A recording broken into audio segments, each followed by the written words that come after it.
Good evening, friends, and welcome to stream. Chat, we're repping Mother. We're repping the original, Big Mama, the Queen of Queens. I got this shirt in the mail and I like it a lot, can you tell? I bought it from the Pokémon Center store and it cost way too much money. That's untrue. It's actually like a very quality shirt.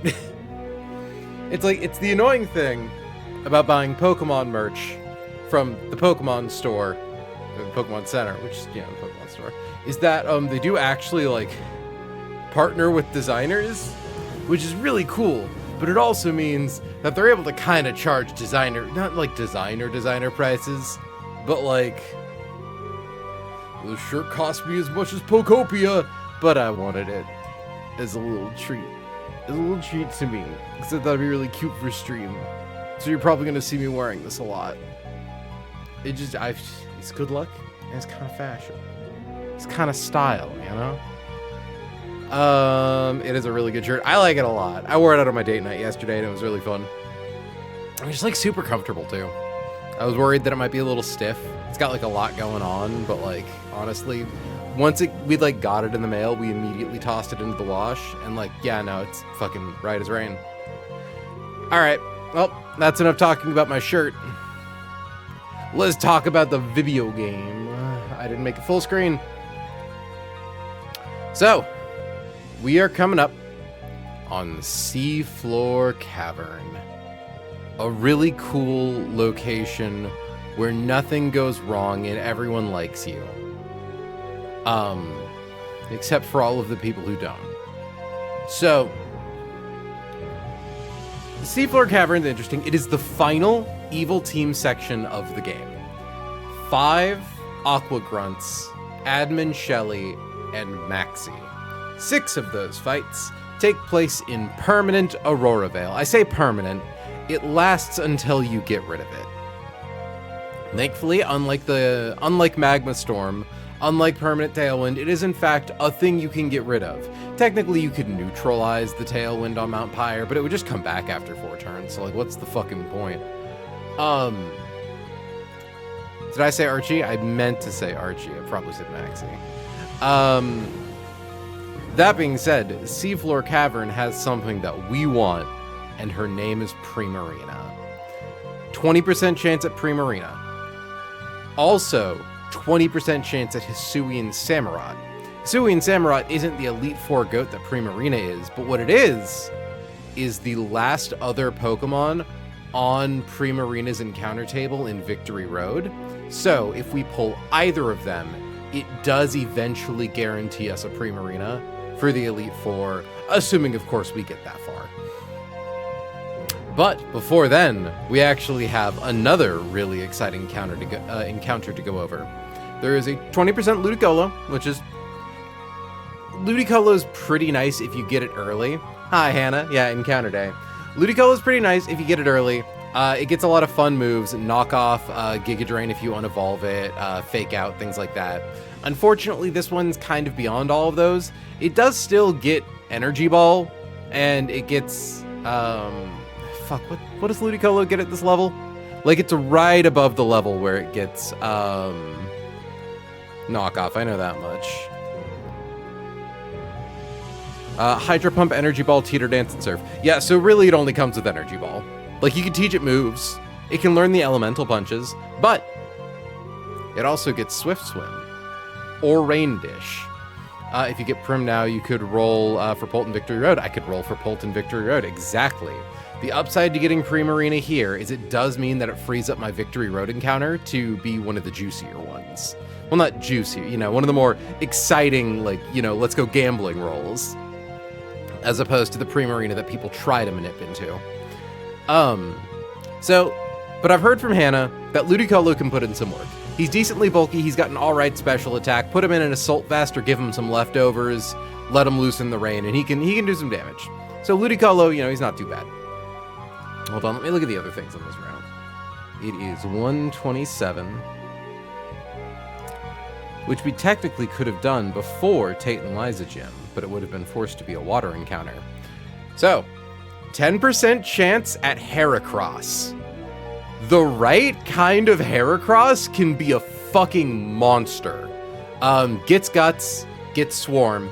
Swarm is like normally a pretty good ability, but like Guts is Guts. Like Guts is incredible. And even if you get it, you know, you can at least still Mega Evolve it. The main problem with getting Heracross is that we get it at such a high level that we don't have access to any of its multi-hit moves. And Mega Heracross's ability is Skill Link. We do at least have the TM for Rock Blast, which is nice. And like, depending on how good it is, we could scale for Pin Missile. So definitely like a one-scale hero type guy. There is 10% Pidgeot, which is a dupe for us. 10% for Pinsir, which is pretty interesting. We would have to fight a set of optional trainers in order to get access to Pinsirite. But Mega Pinsir can do some stuff. It's kind of like Altaria, where it's one of the guys you really want to use your Facade TM on. Because Mega Pinsir turns normal type moves into flying type moves. But there's still definitely some fun tech there. At the very least, it's a bug flying type, which our box really needs. Speaking of bug flying types, a 10% chance at Scyther. Now, what's really cool about Scyther that I never realized before is that Scyther, Scizor, and Kleavor all have the exact same base stat total. It's just distributed a little differently. And it's already past the last level where it would ever learn any new moves from level up, which means you can kind of get Scyther, use Scyther as Scyther for a while, and then if you decide, I need Scizor or I need Kleavor, you can just kind of pivot it. You just kind of evolve it in one of those, and like, you know, you might have to teach it a move or two, but you do get access to Caesarite in this, so, you know, definitely a potentially cool guy. Also, like, a fast Tailwind setter. Like, Scyther is so good if we just use a bunch of TMs on him. 10% chance for Staraptor, who's alright. He's passed when he at least hits really hard, and he always comes with Intimidate. Undeniably, great to have. But he doesn't have any of his fun tech, i.e. dual Wing Beat and Tailwind, so you would have to scale or TM those. Talonflame, which is duped for us. But now for the real juicy stuff. A 10% chance at Togekiss. Technically, it's a 5% for Togepi and a 5% for Togetic. We would obviously prefer Togepi because it can come at a variable range of levels. Togekiss is really cool. As we've mentioned, our box only has one dedicated fairy type because Altaria has to fruit it up a little bit before it gets access to that. And Togekiss is pretty dang cool. It gets a lot of really fun moves, a lot of nice tech. Offie is brewing, thank God, because I can already feel a slight headache. I'm genuinely tempted to ask you to turn on the AC. It's kind of warm up here. We need to remember to start closing the big window before we go to work. So, 10% chance at Togekiss. A 5% chance at Volcarona. Our box needs a bug type. Like, probably most of all, I am hoping for Heracross, Pinsir, Scyther, or Volcarona, like just one of the really capable bug types, because our box kind of needs... We finally got our Armaldo, which is nice, but I would love like a fast bug type. And then lastly, 5% chance at Scorbunny or Reboot. And I just think it would be really funny. We have the incredibly fast, incredibly frail mixed attacking Greninja. We have the incredibly fast, incredibly frail special attacking Sceptile. I think it'd be really cute if we got the incredibly fast, incredibly frail physical attacking Cinderace. Just to complete the trifecta. But that's a whole lot of me rambling. In order to even get to this encounter, we do have to do ourselves a little double battle. Though, thankfully, I actually already calculated this one out in advance, and it shouldn't be too complicated. So, let's get into it. Now, first things first, we need Sneasler in slot 1. Where are you, Sneasler? Should be towards the end. There you are. So we got the Slur in slot 1, and we've got good old Togi D Maru in slot 2.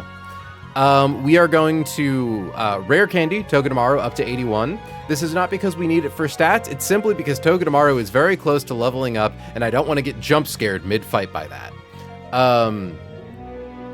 So, double battle, Staraptor on the left side, Lucario on the right side. Lucario has Inner Focus and a Life Orb and a Protect move. Staraptor has Tailwind, has Endeavor, has Intimidate. You know, it's classic double battle bullshit.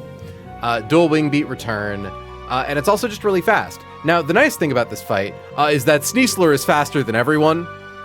The thing that would normally make this annoying is it's like, oh, Well, you want to try to show Staraptor a fast kill into something, so that way the thing that it slow kills can go to town on the other side of the field. And thankfully, Sneasler is so fucking fast. So the idea is, versus Lucario, Aura Sphere, Flash Cannon, Dark Pulse, we're faster than it. It doesn't have anything. We're going to pre-damage Togedemaru down to 19 HP.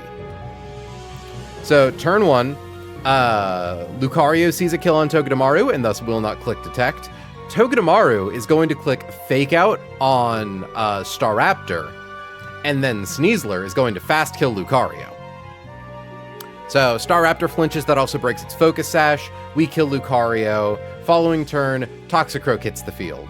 Toxicroak, notably, also sees a kill on Togedemaru, so it won't click Detect.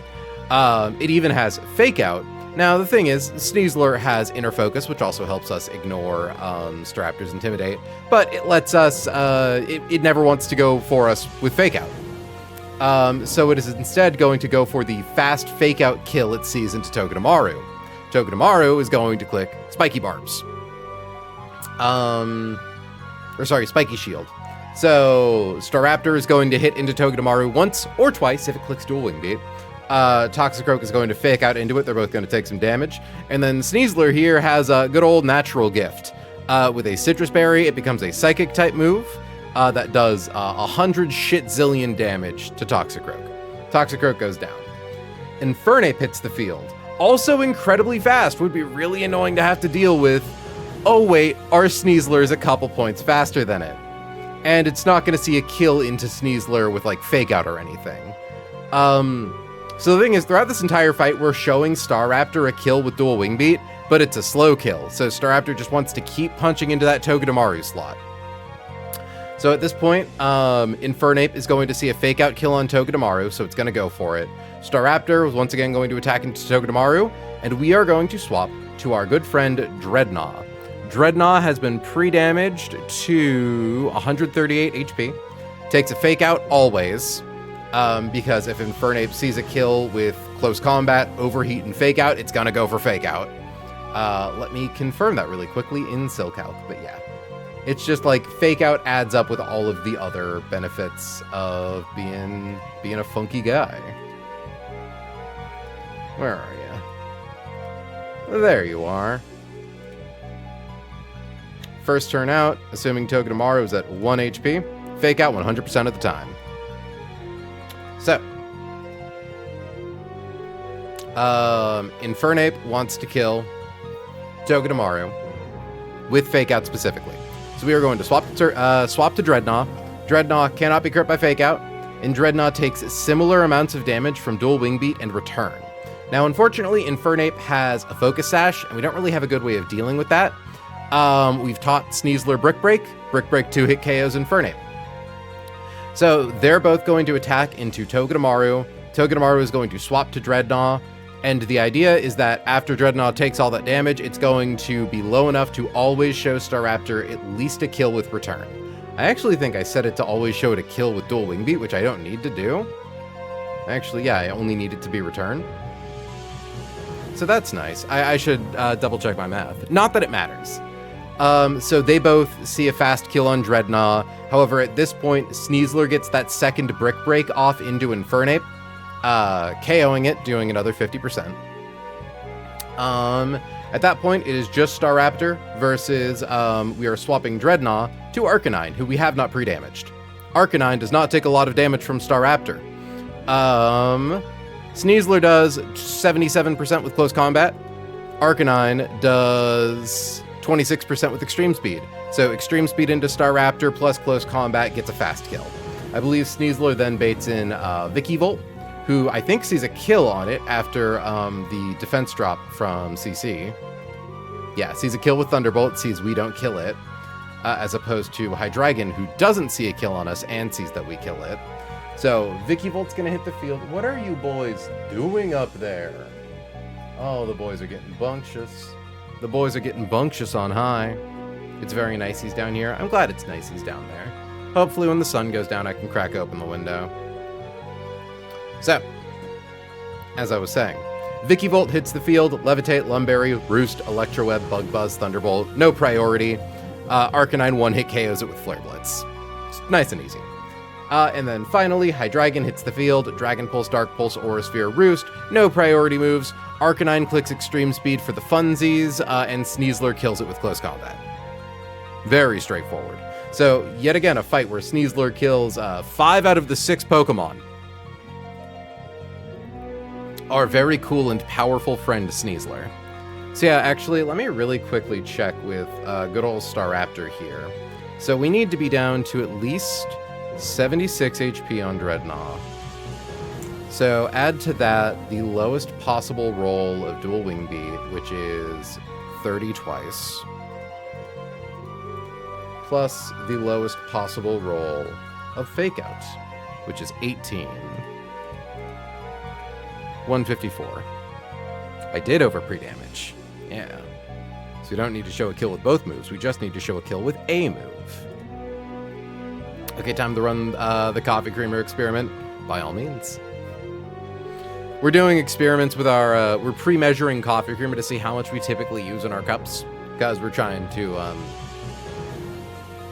be a little more conscientious of our intake. Try to figure out, like, the approximate calories of these things that we have, like, all the time. Okay, so, yeah, 154. So then at 154 HP minus the high roll of Fake Out, it's 133, minus the high roll of Return, brings us down to 43. Yeah. Easy. And it doesn't matter if we accidentally crit Infernape and knock it into Blaze range, it's clicking Fake Out, not Overheat. So. And we also want to make sure we're using Brick Break instead of Poison Jab, because we don't want to accidentally kill Infernape too early, have it not Fake Out into Dreadnought, so then, like if we... oh, I suppose that actually isn't how that works. No, we could probably still get it with Poison Jab, because it would just... it dies at the end of turn. It doesn't matter. Alright, so, let's get this girl booted up.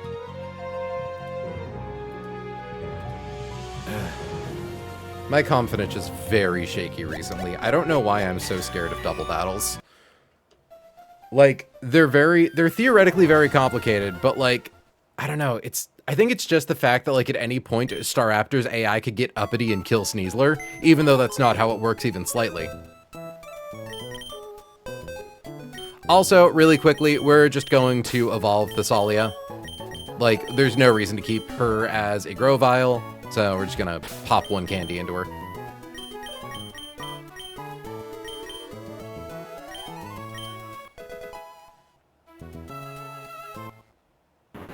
Get big, get big, get big, get big. Like, the reason that we haven't evolved Mudkip is because as soon as Mudkip hits Marsh Stomp, it gains a dual typing, which can pretty drastically affect its assortment of matchups. So we don't want to evolve it unless absolutely necessary. Sceptile, however, all you need to do is just do a little more pre-damage to still have it be a detect bot. Cool guy. How fast is it? I just want to know how fast it is. 223 speed. Fucking nuts. If you were level 89, you would have 260, which is more than Sneasler. So that's neat. Also, we actually need to run around Teutopolis City and talking to people to get some items. I do also think before we do this fight, there might be an optional or two that I want to clear out of the way. I'm gonna take a look at the maps. So here, let's go run around Teutopolis talking to people. Fellant is deactivated. Fellant is activated. Already talked to this guy. Seems to have many rivals for his attention. Because somewhere in here is the Expert Belt, which is a really cool item. I hear the sounds of my wife's footsteps approach. Yeah. So, the one I poured, overshot. So, it is probably closer to my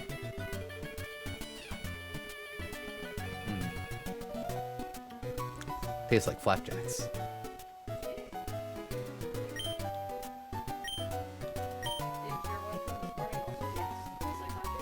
I don't think so.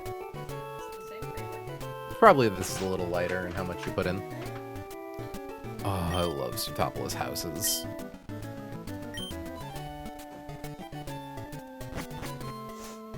And Hannah, I assume I'm not going to get, like, jump scared running around talking to people. Like, someone's not going to try to, like, fight me out of the blue.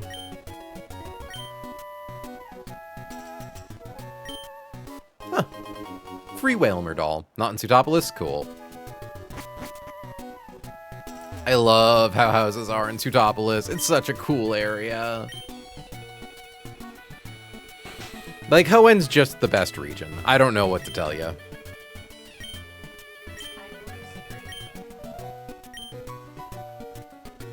Interesting. What do you... I assume he won't accept it if I try to show him a Ludicolo. I don't like these perverts. Like, I love me a pervert. I don't like these perverts.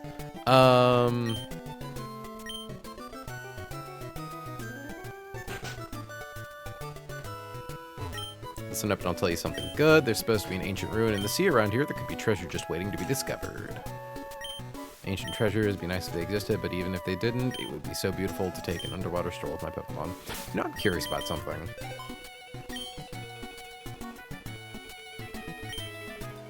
Because I'm now realizing the shape of Hoenn, right? We have, like, you know, a crater. So, you know, a giant recess in the ground, theoretically, though it's, you know, the walls of the crater. And, like, near here is an underwater cavern that is the home of Kyogre. And if you go up a little and all the way over to the left, you have Mount Chimney, which is way up there and has all this magma and soot and is where Groudon hangs out. And I'm now realizing that I think Hoenn is intentionally shaped like a yin-yang. And I never really thought about that before. I just think that's neat.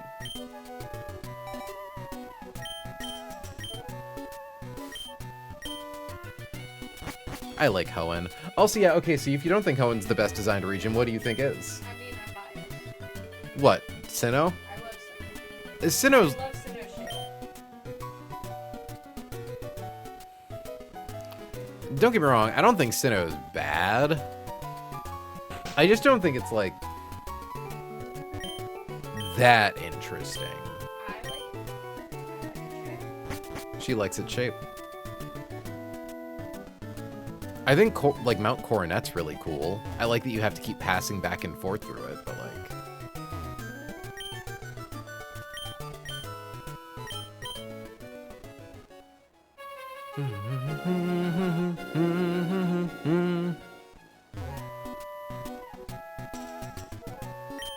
People keep berating me. They say I offload my... Oh, is this the Psych Up tutor? Honestly, I think it's a useful skill. May I show your Pokemon how to do it? Yeah, well, that's the Psych Up tutor. Funny.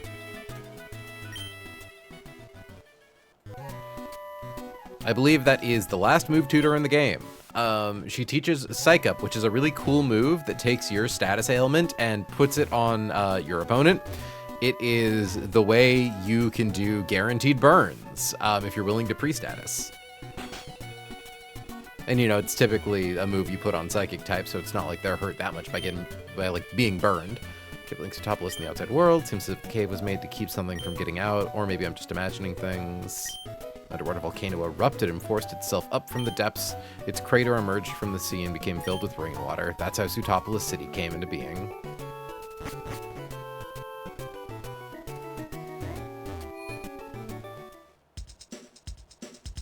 PP up is great. Honestly, I'm sad this game doesn't also give you, like, a very small handful of, like, PP maxes. I understand why not, because, like, using a PP max on, like, Slack Off would be kind of nutty. But I don't know, I feel like that's a fun angle of game mechanics that we don't really get to explore. Boy, quit looking at those cables like they're a tasty linguine. Boy. Boy, get the fuck away from that boy. league on, boy. That's right, I forgot about our little Latin cat and drag. He's not moving. Cables are for... That's really clever, babe. I just realized you made that up on the spot. Well, made up the remix. Why are you crying, little Latin boy in drag?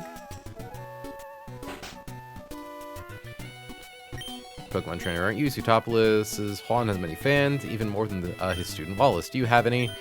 I do.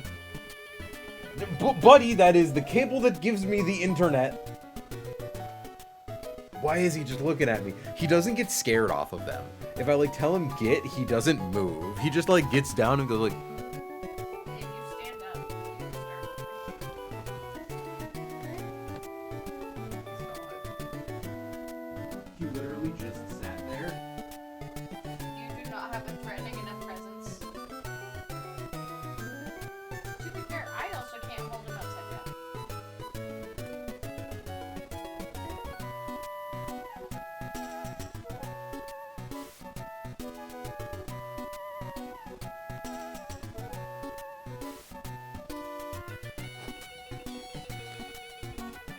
Get away from those tasty cables, bud.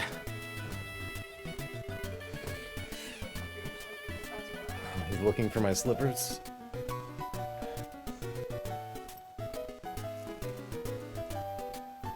Like, I don't know what's up with these cats, but they're obsessed with the dogs. Dedicated fans come from all over, even outside of home, and it was really weird when I went to the trainer fan club at Lily Cove. God, record mixing genuinely was so cool and, like, kind of ahead of its time. Getting to share secret bases and stuff. There appeared to be some connection between Sutopolis and Mount Pyre. Study the sea. Where the fuck are you, expert belt guy? Or expert belt gal? The expert belt is gender neutral. Well, this seems like a man who has a belt of expertise. For 30 years, I've remained in Sutopolis honing my skills. I can tell you're skilled as well, so I bequeath this to you. There we go. A belt that boosts the power of super effective moves. Most people assume a black belt is the highest accolade in martial arts, but this expert belt is a tier above. So, for context, chat, type booster items, your Miracle Seeds, your Mystic Waters, your Spell Tags, increase their corresponding move type's damage by 20%. The Life Orb increases them by 30% at the cost of 10% of your max HP every time you hit. But it's all types of moves. The Expert Belt makes it so you get a 20% boost on any move that does super effective damage. So you can boost all of your moves, theoretically, as long as each of them are hitting super effectively. But if, for instance, you're like me, who's about to hit, like, Infernape with just a strong neutral Brick Break twice, it doesn't do anything. But it's still a very cool item to get. And you come all the way to Sutopolis, you're an ordinary tourist, but I suppose that doesn't make you an extraordinary tourist either. What the fuck, man? I'm like a top-tier tourist. Who might you be? This is the Cave of Origin. The spirits of Pokemon becalmed at Mount Pyre are said to be revived here. Please leave. Genuinely so cool. Like, I was just... Hoenn has the best set pieces. The coolest landmarks.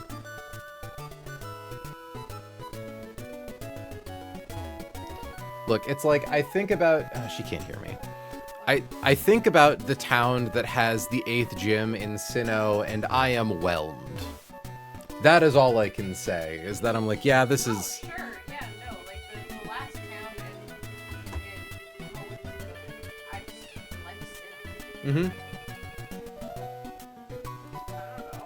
You're fine. Sorry, I should say, I'm not shaming you for liking Sinnoh. Like, I'm not making this a competition, I just think Sinnoh's Chat. like it, right? Chat, let's make this a war. Post your favorite regions, specifically like region design, aesthetics, and all that in chat, if you are so inclined, because I need to go into my files and look at the optional trainers and where they're located, so that way I don't die. So... Let me see. We are on Route 126, I believe. Like, right outside of where we are. Yeah, Route 126. Okay.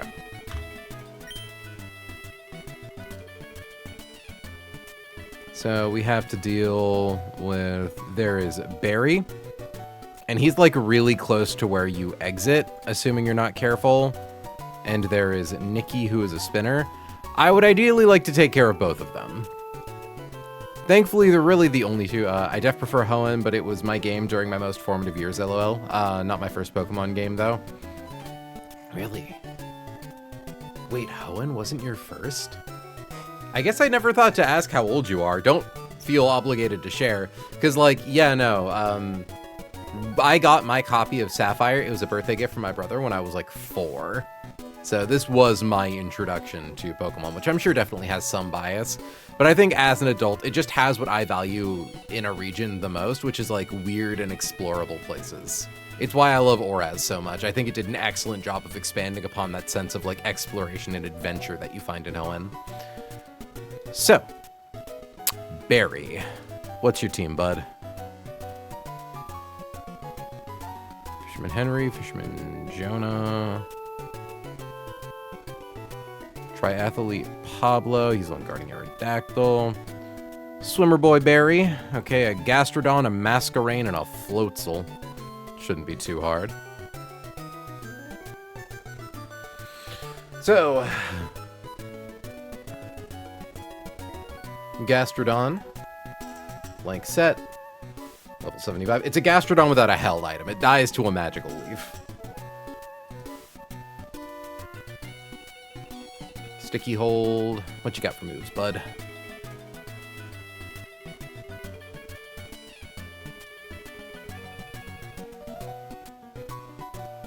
Okay, sticky hold, sand force. Oh, huh. So recover toxic. Oh, buddy. Oh, fuck it. You can bite at my old sports bra if you want. It's better than the internet cable. So he's got recover because he's level 75. Toxic. Earthquake and Scald. Damn, Gastrodon gets a pretty nice moveset in this. Earthquake. Scald. No held item. So, shock of all shocks. It dies to anything with a grass move. And like everything's faster than it, including my Torterra. My slow as fuck Torterra guy. Yeah, okay, so... Got Gastrodon. Put that in box 2. He's then got a Masquerain.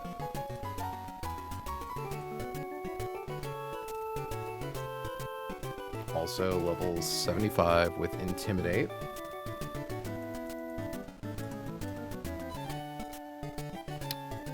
And I think Masquerain doesn't get Sticky Webs, does it? Hydro Pump, Hurricane, Scald, Bug Buzz. Hydro Pump, Hurricane, Scald, Bug Buzz. Pokemon Silver was my first Poke game. I had such fond memories of that. I entirely skipped Gen 2 until Heart Gold Soul Silver came out. Yeah, no, same. It was just, I had no way to access it. It's why Johto Pokemon always held this kind of mythological status in my brain as a kid, because they were the most inaccessible, because I had Fire Red Leaf Green, and I had Ruby Sapphire Emerald, but the only way I could see Johto Pokemon was in, like, Coliseum and XD, and I wasn't smart enough to figure out how to make the trades work. And genuinely, I do think Heart Gold Soul Silver, like, I think it was so cool how those games, and their origin games, Gold, Silver, Crystal, have, like, weekly cycles, like, events that happen on certain days of the week. I think that kicks so much ass. You know, like, even if I'm an adult today and realize I can just set the clock on my DS, as a kid, I was too stupid to think of that. And it's just like, oh, I couldn't wait to go find the Lapras in the cave, or, like, fight these trainers for a rematch for good XP because I wanted to grind Pokemon up to level 100. Just, oh, it was all the best shit. Also, I got a Game Boy Color with Pokemon Blue when I was like 5 or 6, but I don't think I ever beat the game. Pokemon Emerald was the next game that I played when I really got into it. Interesting. Okay. So, Masquerain is slower than us, and we outdamage it, but we don't show it a kill like we definitely do with Floatzel. Like, I don't think... Floatzel could be faster than Roserade at 75. I don't know what its base speed is. Floatzel, 115, probably not. Not with the neutral nature. Oh, it is. Wow. I do have to set it to singles, though. So in that case, it might still come in second. What's your ability, bud? Swift Swim?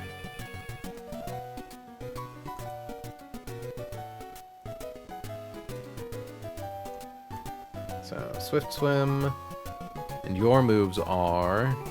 Hydro Pump, Flip Turn, Ice Punch, Double Edge. Hydro Pump. Flip Turn. Ice Punch. Double Edge. That's right, Double Edge has a hyphen. For some fucking reason. Oh god, yeah, the Pokewalker from that era of Pokemon was so cool. My friends and I all had them at school. Marching band would cause that gadget to go crazy. I'm really sad because middle school was the period of time where I started to feel kind of ashamed of liking Pokemon. Oh, how the times have changed. And like, I was too insecure to wear my Pokewalker around. Because that was like the 6th grade for me, I want to say. 6th or 7th grade. Like, I want one of those bitches. I would genuinely, like, as an adult, I would drop, like, $300 on a, like, sealed inbox copy of Heart Gold or Soul Silver to get the Pokewalker and everything. Ideally Soul Silver, because I still have my copy of Heart Gold. Okay. So, export, import. So, I'm trying to figure out, right? Because Masquerain is slower than Roserade. Ooh, hold on. This is Roserade Calcs with Assault Vest. Let's give her a Miracle Seed. There we go. Oh, I'm sorry, April, but look at you now. Cool Mew shirt and all. I was gonna say, I came around. I got my shit together. Honestly, I wonder with Gastrodon. Don't do nearly enough with Sludge Bomb. Okay. So, do I have anyone who can sweep all 3 of these guys?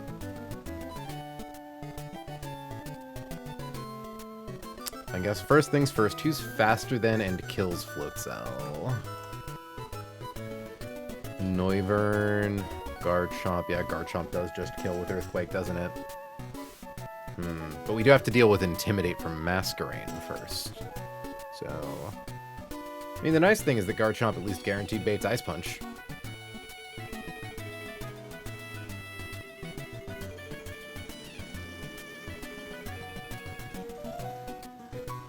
Because I'm trying to figure out, right? Roserade has a slow kill on Floatzel.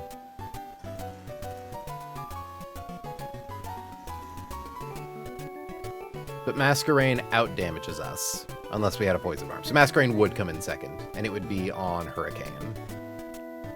So yeah, bait in Masquerain. On Hurricane. Swap to literally any rock type. Hell, swap to Noivern. Why do we need a Life Orb to kill a fucking Masquerain? Yeah, it's got no ice moves. Swap to Dragonite with Person Berry. Kill it with Dual Wing Beat.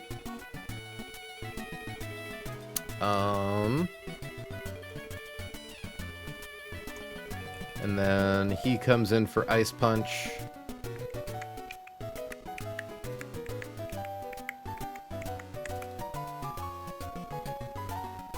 Hydro Pump, Flip Turn, Ice Punch, Double Edge. Yeah, that is just a free swap to Sneasler for kill.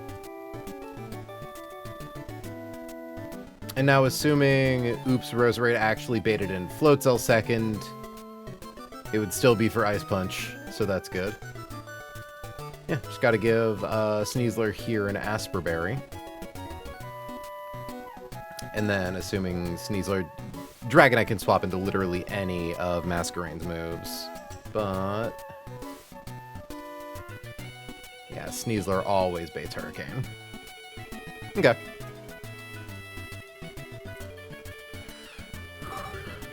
Thank you all for being patient with me taking care of optionals. Better to get them done now so we don't got to worry about them later. Doesn't stop me from avoiding the ones that I've definitely already fought anyways. Okay.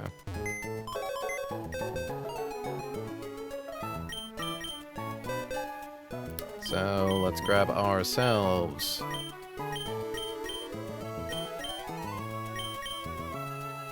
Roserade's probably already on the team, isn't she? Yeah. So get Roserade, get Dragonite, get the Slur. And then beyond that, like, Dreadnaught's a cool guy. Hell, Caracosta, do you have... you have Rock Tomb? That's Armaldo.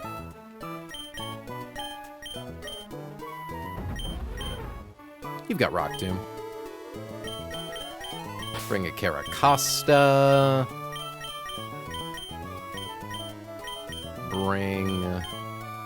not a Torterra. Hold on. Because, yeah, Masquerade, you get your ass beat by Caracosta. You know, you get your ass beat by Caracosta less than I thought you would. Get your ass beat by Dreadnought? Get your ass beat by Aerodactyl. Assuming no oopsie. You get your ass beat by Dreadnought. Stone Edge, Jala. Yeah, okay, we have Arcton. Yeah, we'll just get Laylaps instead. Honestly, Laylaps continuing to put in work. And then for Floatzel...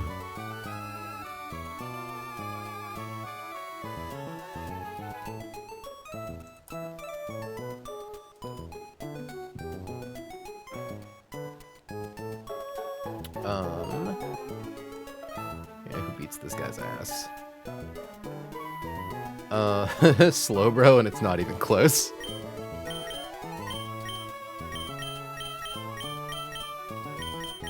Slowbro, and we'll bring Rapidash if we somehow need a guy to sack. To this optional that is almost 15 levels below us. Tag that. No. I'll give these to the guys. Or should I? No, I'll give Laylaps a Person Berry, and I'll give Slowbro something. Asperberry.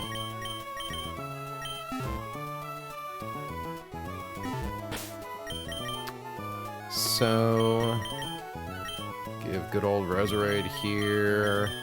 I mean, I assume, yeah, she probably doesn't need any damage boosting for that Gastrodon.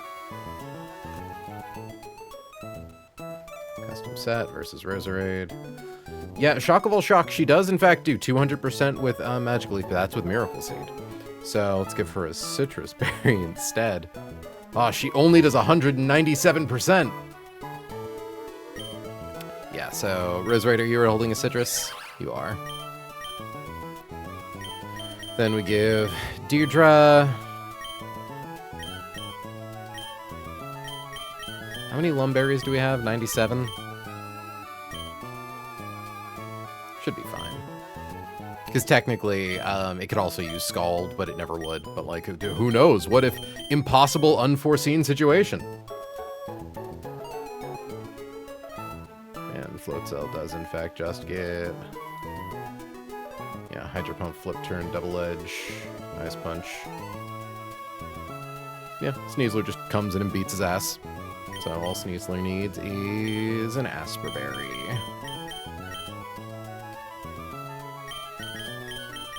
Laylaps also needs a Person Berry. Well, Laylaps gets a Lumberry, because Laylaps is the in case of emergency button.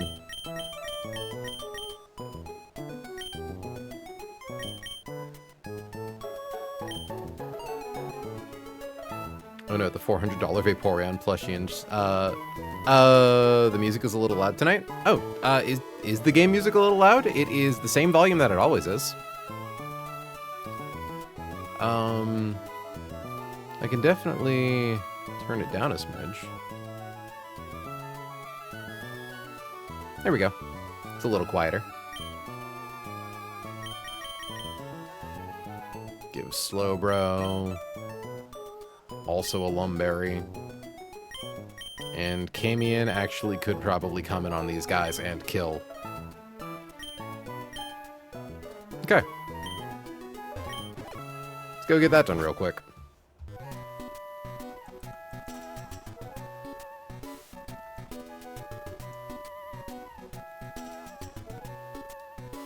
Okay, Earthquake Scald, Toxic Recover.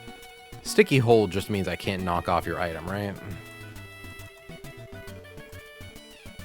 This Pokemon cannot lose its held item, yeah.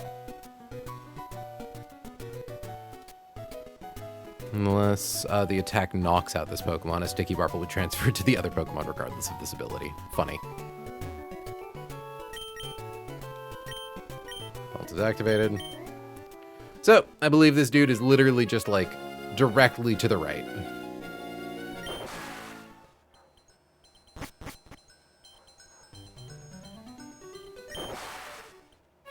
Yep, there he is.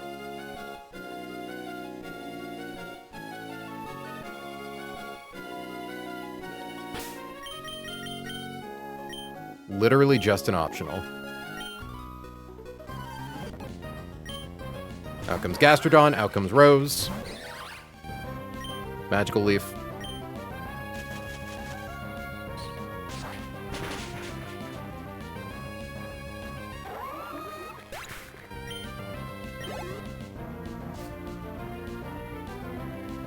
In comes Masquerain.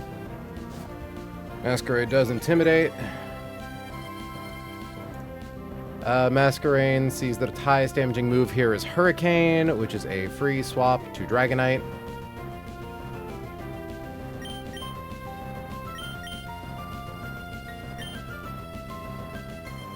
I don't know why my heart rate is spiking. Like, I need to finish this fucking game, man. Okay. We outspeed Dueling Beat KOs.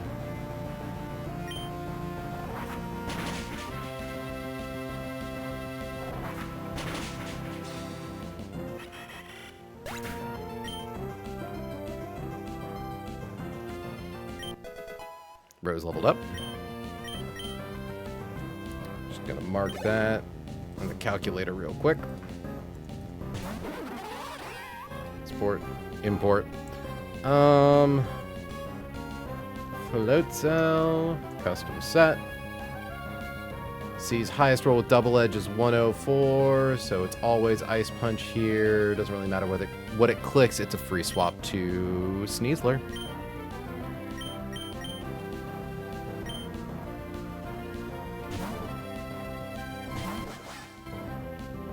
Because our Sneasler is inexplicably bulky. And close combat KOs. Nothing fancy here.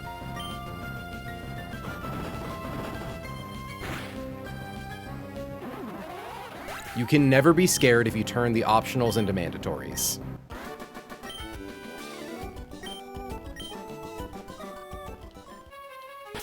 Okay, there's one more I want to take care of, but I think she only has 2 guys. So that's nice.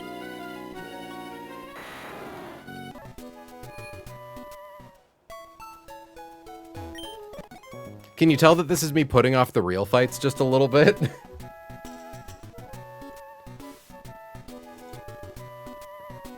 Okay. So next up... Yes, ma'am. is Nikki, who is a spinner. So what you got, girl? Literally just a Gorobus and a Huntail. Should be easy sweep for Roserade. You can say it's inflating Sneasler's kill count instead. That's true. I don't know. Do optionals count for the kill count? Gorbis. Blank set. Level 75. They both have Swift Swim. Swift Swim.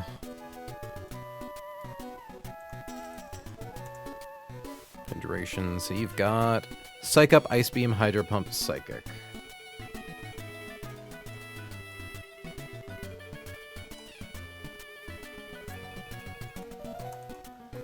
Ice Beam.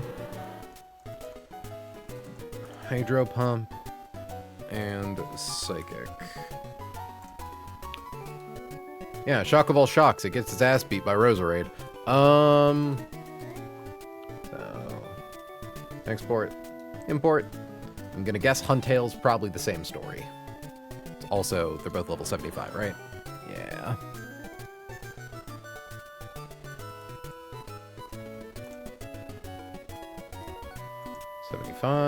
Ability.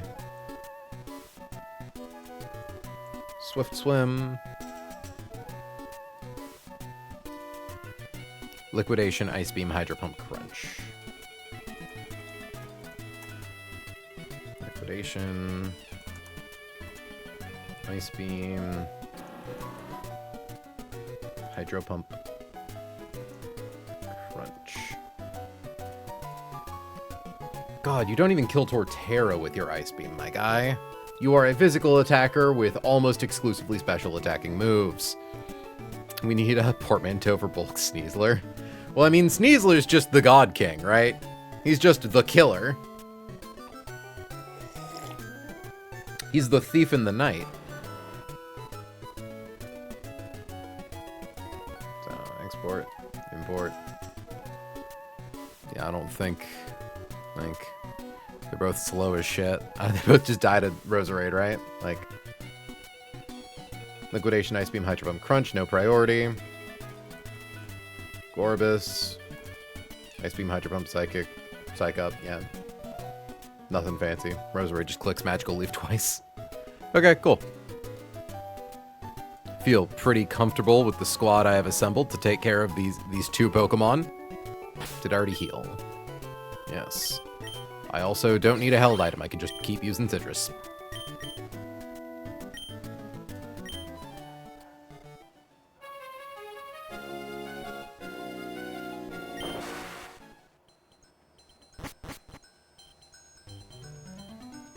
Like, I was watching fucking, I'll sometimes look at Peachow's playthrough, like the individual VODs, rather than,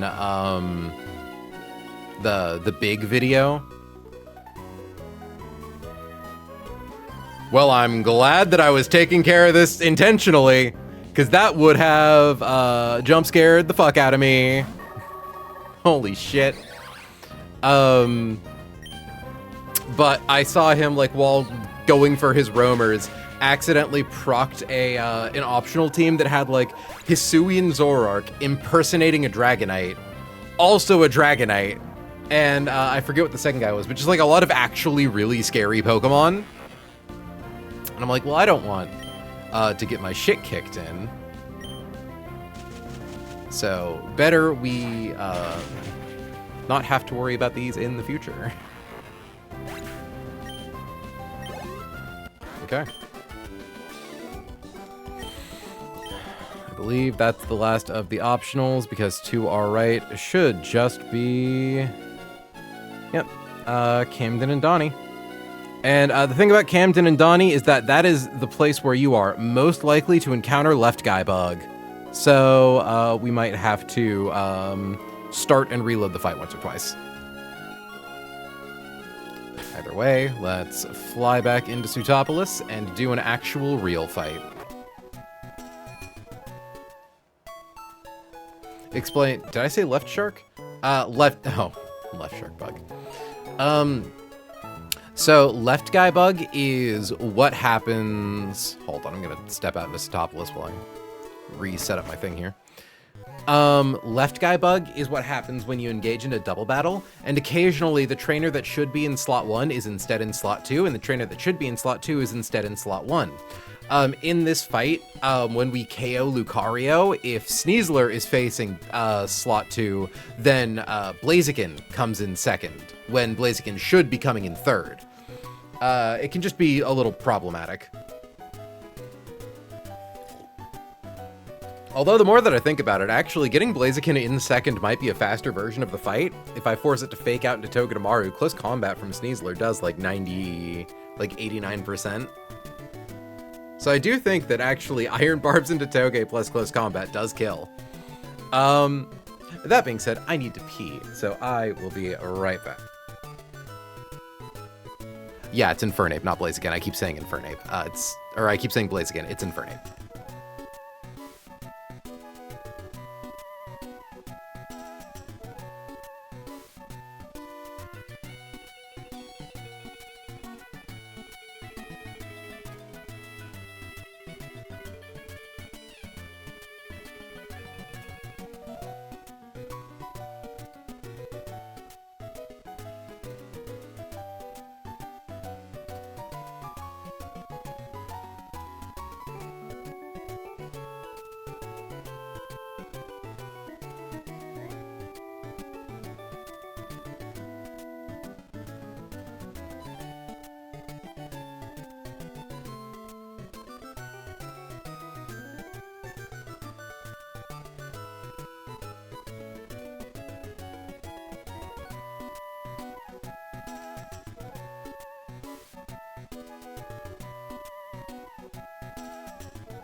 Chat, I do recommend you check the Neat Stuff tab in the Discord so you can understand what my beast is currently doing, what my wretched, wretched creature is getting up to at the moment. Okay. So, double battle, right?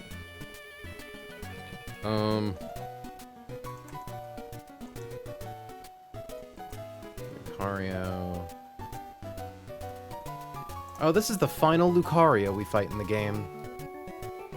But yeah, no, honestly, now that I think about it, like, Sneasler, yeah, Bateson... Sneasler shows a kill to Toxicroak. Infernape hits the field. Tries to fake out Togedemaru. Yeah, actually, now that I think about it, Sneasler in slot 2 is probably the faster fight.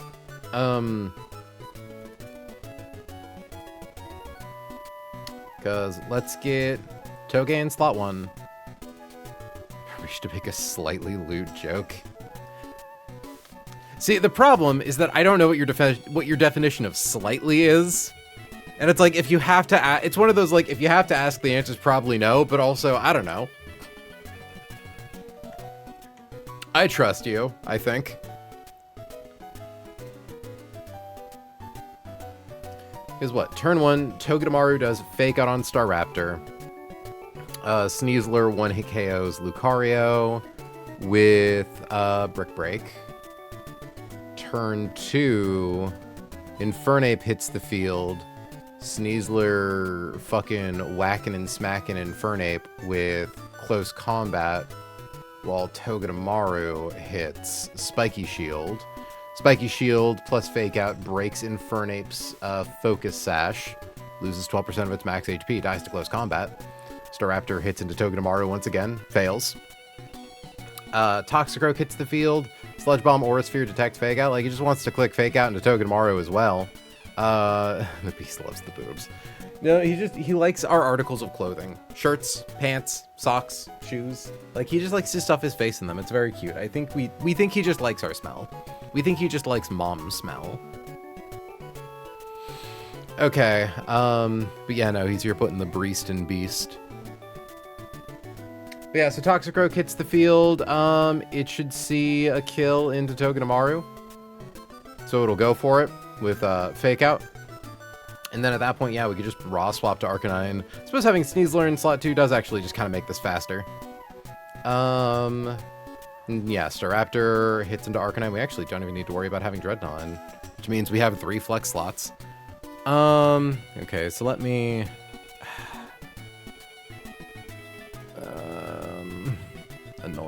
Annoying. So I have to swap them around now. So open with Toge and Snee. Use Fake Out on Star. OHKO Luca with B-Break. Swap to Star and Infi.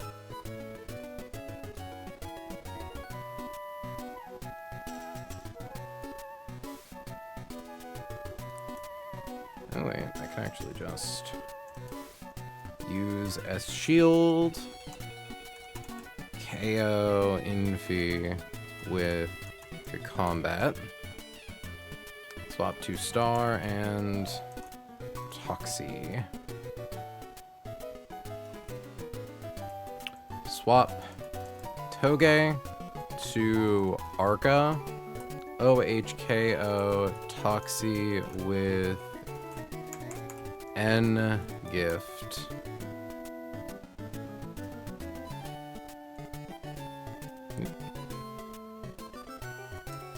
Swap to Star. Use E-Speed on Star. KO Star with the combat. In this world, it's probably Hydreigon in next instead of Vikavolt, because Vikavolt sees we fast kill it. So swap to Hyder. Use E-Speed on Hyder. KO Hyder. With combat. Swap to Vicky. KO Vicky with F bullets. Use, I don't know, swap to another guy. Thunderbolt, Bug Buzz, Electro Web, Roost. Like, Sneasler doesn't need to be on the field.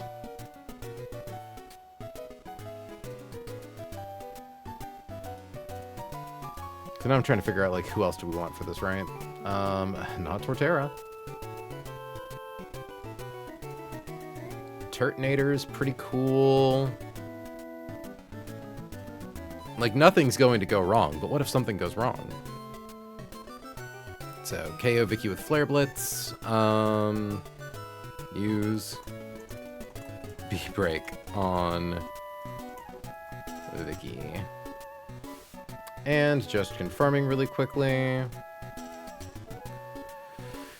Infernape. 256 divided by 8 comes out to 32. 256 minus 32 is 224. Low roll in close combat is 228.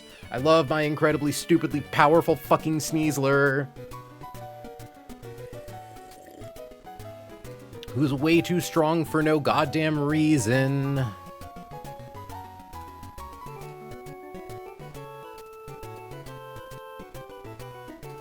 Okay. So let's assume something somehow goes wrong and Staraptor kills Sneasler, and we need someone who's capable of killing Toxicroak. Get ourselves a silly little Garchomp. Excadrill's less good at that. A silly little Slowbro.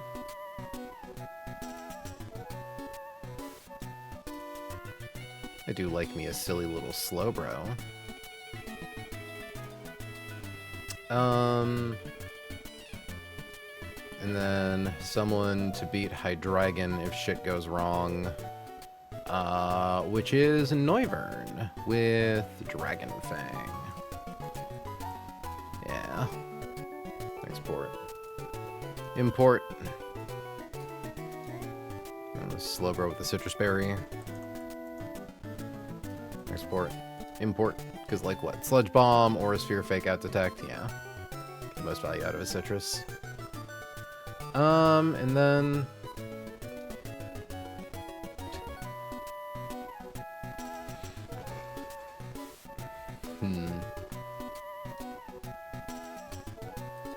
Very cool how you just kill that guy, Houndoom.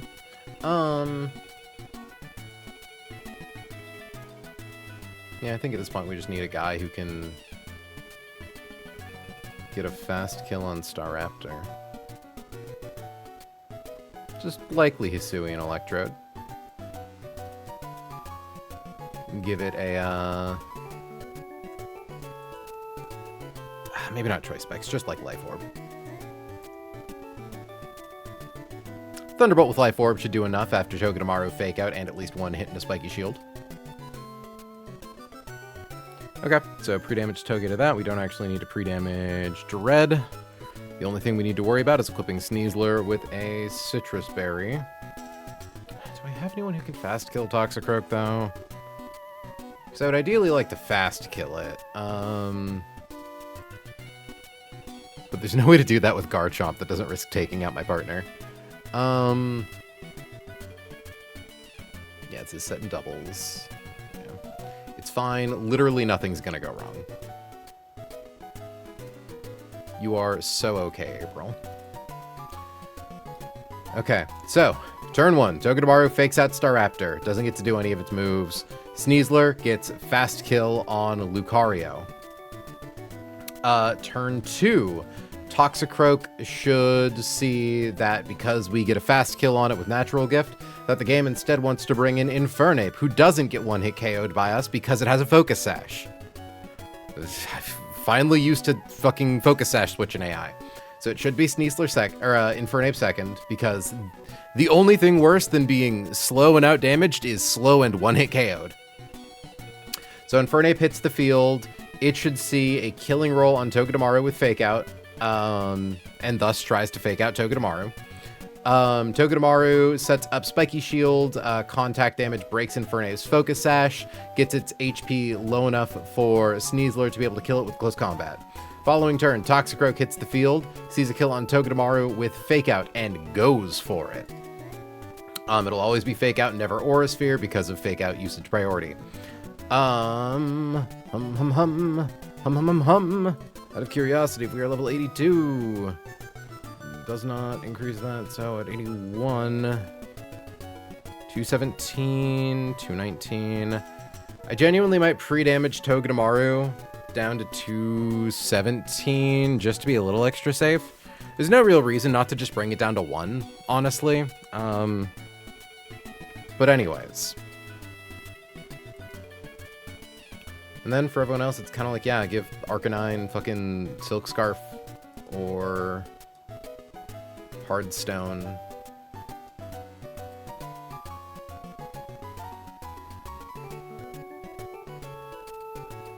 So equip Sneasler with a Citrus Berry. equip Arca with, I guess, also citrus berry. Like, I don't know. He doesn't need anything. So I guess with charcoal, so that way it does as much damage as possible with Flare Blitz. Because, like, it's going to come in and take some damage, but, like, that's it.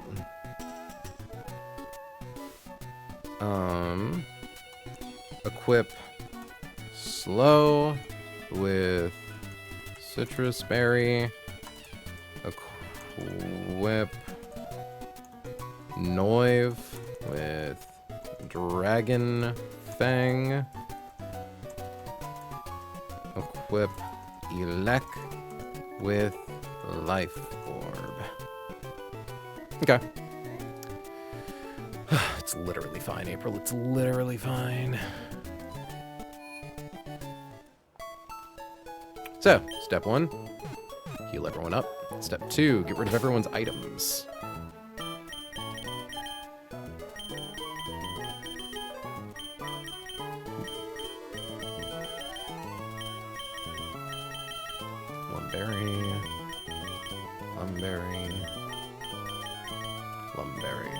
Lumberry.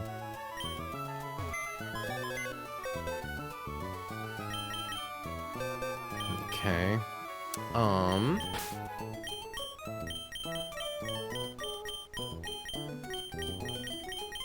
Grab Togi D Maru. Grab the Slur. Arcanine. Slowbro in case something goes wrong before we take out Toxicroak. Noivern in case something goes wrong before we take out Hydreigon. And Electrode, because honestly, I'm kind of tempted to take Rapidash instead of Electrode, but I don't think it's... Yeah, it's not faster than Staraptor.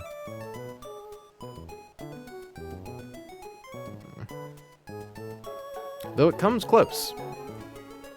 It actually speed ties it at 89. That's crazy. Go you, Rapidash.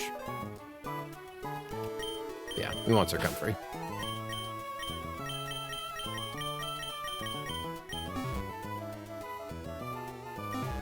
Okay, so step 1. Endless Candy. Level up Maisie a single time.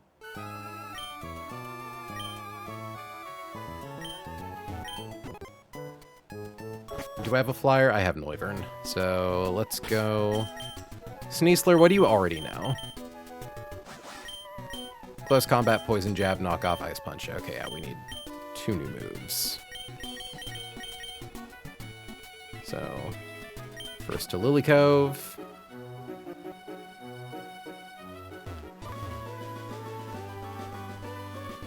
Oh, I hate this route. I hate this route so much. So many awful, awful memories on this route. And yes, I will call it route and route interchangeably. There's something wrong with me. Sly would like to learn about nature's guns. So for this, we can drop Ice Punch.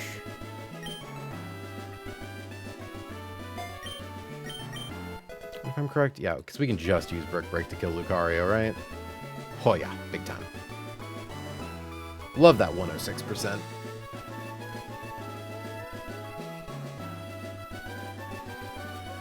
And just confirming, I don't know why. I wish that I could stop being so afraid of all of the knowledge I've carried with me for fucking ages at this point. Yeah, if Lucario sees a kill, it's gonna click the kill move. Plus, they're all fast kills. Like, Togedemaru is 177, confirming Togedemaru doesn't accidentally become faster than anyone.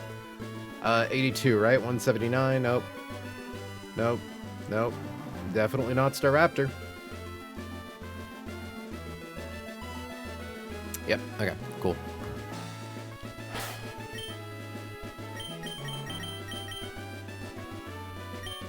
I gotta start chanting about the cold certainty of math again.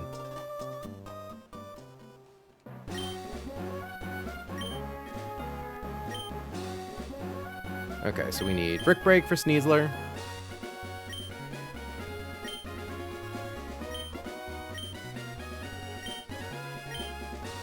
taking over Poison Jab for right now. Turtle, welcome to stream, hon. How you doing? Straight up possum moment. Okay. So, tools, scripting, file, load recent script, pre-damage, slot 1 to 17 HP. Confirming that, like,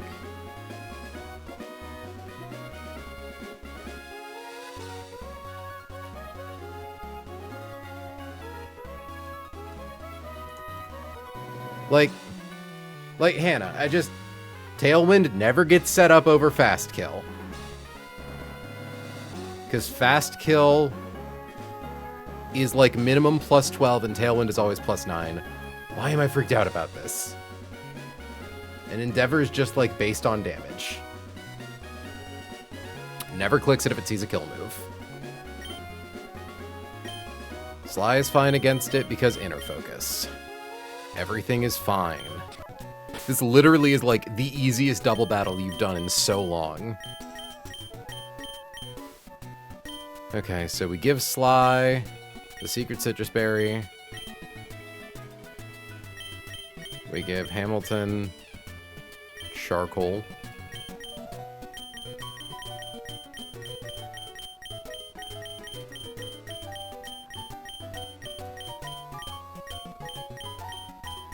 No, it's literally fine. Genuinely, I just need to remind myself that it's fine, and then it's fine. Citrus berry for Kaylin, just in case. The Dragon Fang for Chaucer.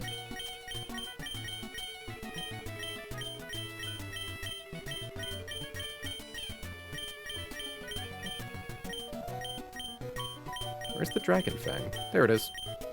And honestly, I'm not going to bring Circumfery. I do think I want to instead bring Camion, just so that way I have a guy to sack if I need to.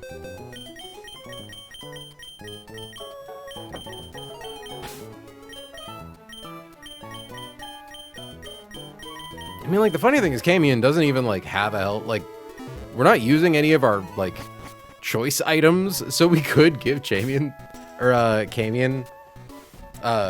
Choice Scarf, but then that could accidentally show Staraptor a fast kill into Sneasler, which would be bad. Okay.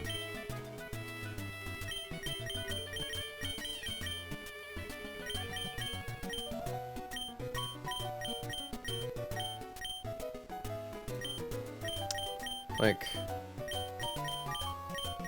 fuck it, my guy. You can have the muscle band.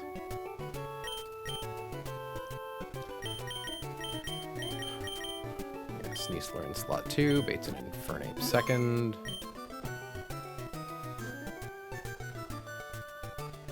No, I know what I'm gonna do. I think, just in case I somehow understand this wrong, and Toxicroak does come in second, I am going to bring Dreadnought as my 6th and have it pre-damaged. So that way I can still pivot down the line how I'd initially planned to. So... Laylapse. Can't give you a healing item, but we can give you like a Heartstone.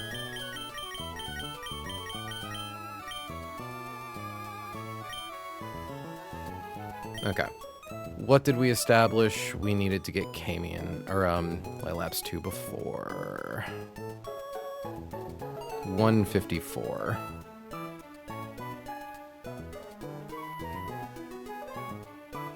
Laylapse, where are you?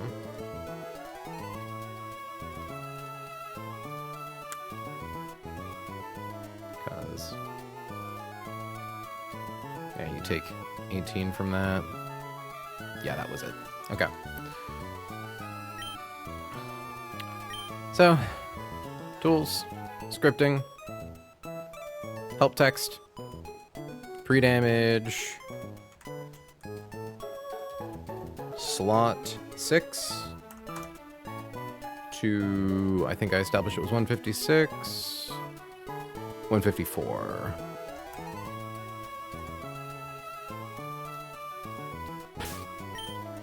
Cool. Shouldn't need him, but he's there if we do.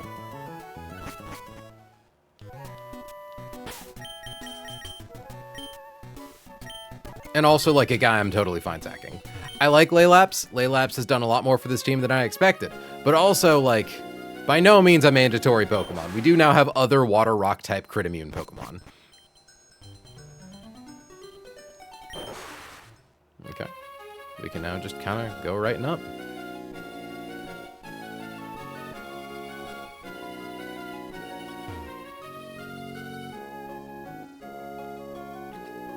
Okay.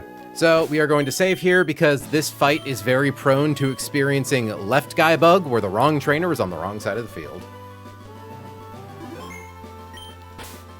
So really quickly, Togedemaru is level 81, pre-damage to 117 just to be extra safe. Sly is currently holding the Citrus Berry with Natural Gift, Brick Break, and Close Combat. Hamilton has Charcoal, Flare Blitz, Rock Slide, Head Smash, Extreme Speed. Just all those good Hamilton moves. Also, Maisie has No Held Item, Fake Out, Spiky Shield, the things you need. And then, in case we need them, Kaelin has a Citrus Berry and no Psychic to beat up Toxicroak. Chaucer has Air Slash, Draco Meteor, Roost, and Tailwind. And Laylaps has Liquidation, Stone Edge, Jawlock, Rock Tomb. The main thing is that Laylaps has been pre-damaged to be able to do the line where Infernape comes in third. Even though Infernape should come in second. It's literally chill. So it should be Staraptor on the right, Lucario on the left. Or specifically, Staraptor facing Togedemaru, Lucario facing Sneasler.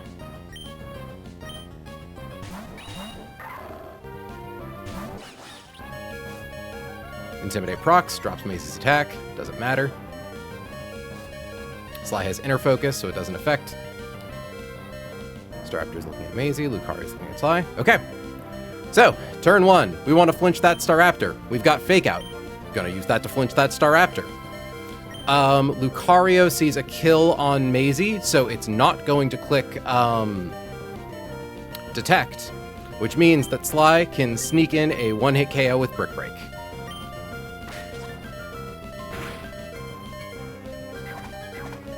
Bonk. Now then, we show a fast kill to Toxicroak, so the next thing that should come in should be Infernape.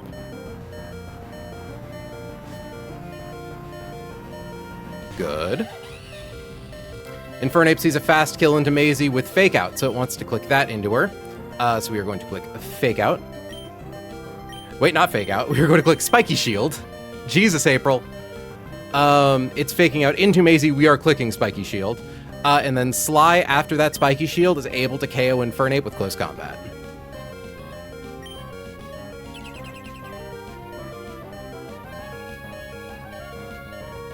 Fakes out. And then Staraptor.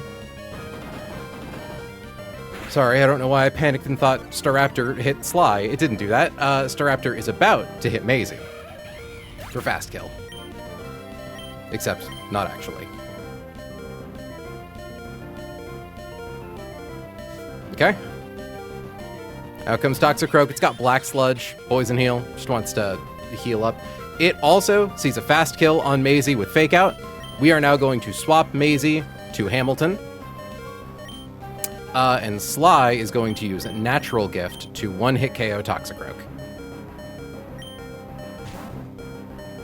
Go Hamilton. Hamilton bulks both of their hits really well. Loses no more than like 40% from crits.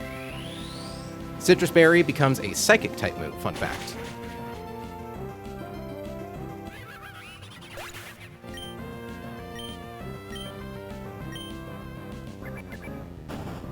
Return into Hamilton. Not very effective. Now, Sly isn't able to KO Staraptor on its own, but because Hamilton has Extreme Speed, it's able to get in a bonk first, and then Close Combat does the other 70%.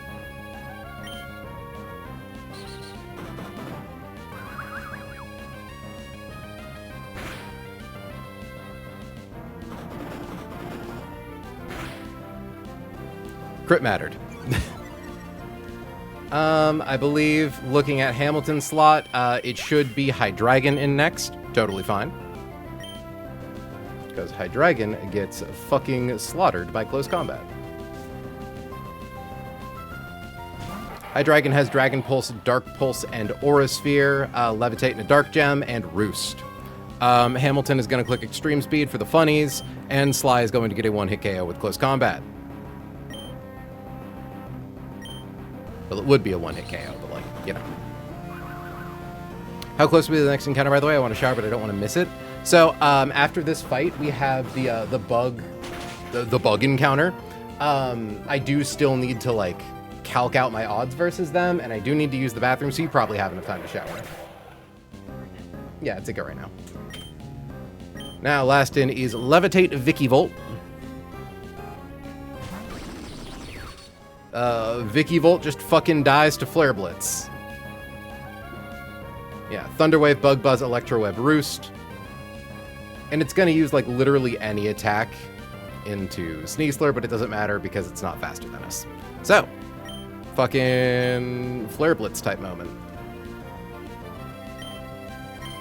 And then Sly can click a knockoff, I guess. Yeah, knockoff is our highest damaging move here.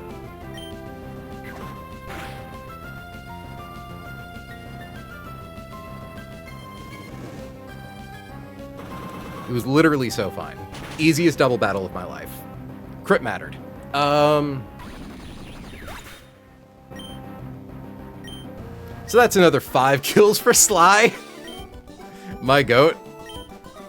Oh, it's turtle noises. -3 defense Sneasler is the god of doubles. It's like my brain keeps being afraid that, like, oh, but Sneasler's showing them kill. Yeah, he's showing them a slow kill, dumbass. He's literally so fucking fast. Guys, he's literally fast. Okay, so that being said, we are now going to fly back to Sutopolis, and I need to use the bathroom.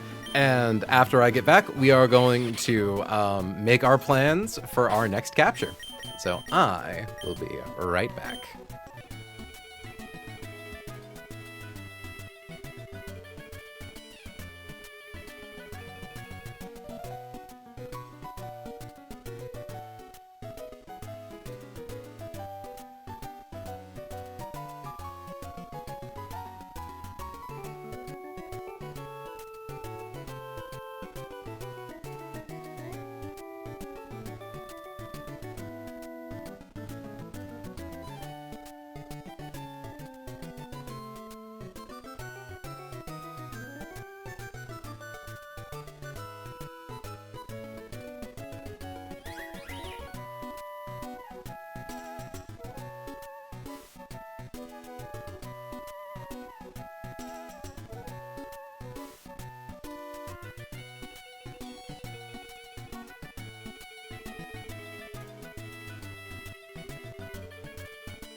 Okay, I'm back.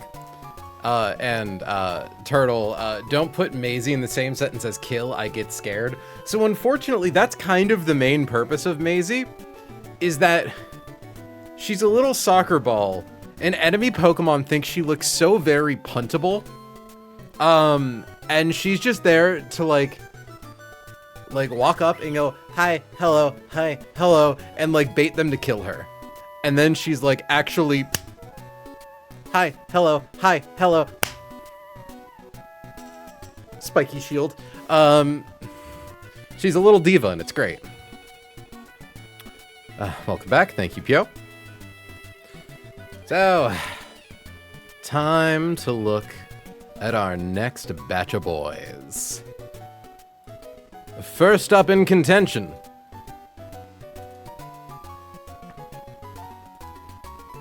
Hold on, gotta scroll down to the route.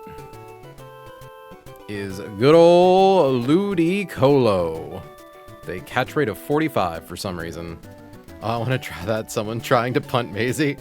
It's just like they punt Maisie, and it would need to be like a 3-frame comic, right? Where it's just like Maisie there, someone charging towards her, ready to kick, and then just spiky shield, and they fucking shatter their foot. Hi, you want to kill me so bad? LOL screams when they actually try to kill her, but they drop dead from fright instead. Oh, I'm okay. I was going to say, she is there to look so killable while Big Brother Sly fucking, like, kills. Fucking crushes. Okay, so we need ourselves, I believe, all the Pokemon on this route, sans,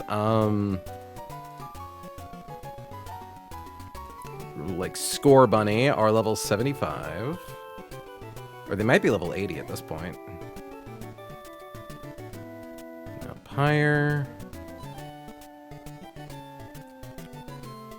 I crossed off Route 127, but I definitely have not gotten my catch here.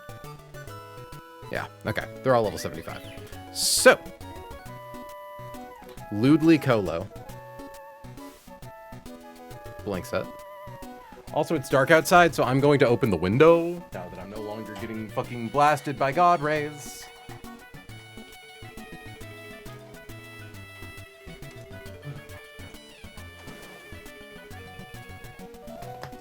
Give me wind, give me snow, make me feel, make me slow. If I got time this weekend, I'll draw it. Go for it, Pio.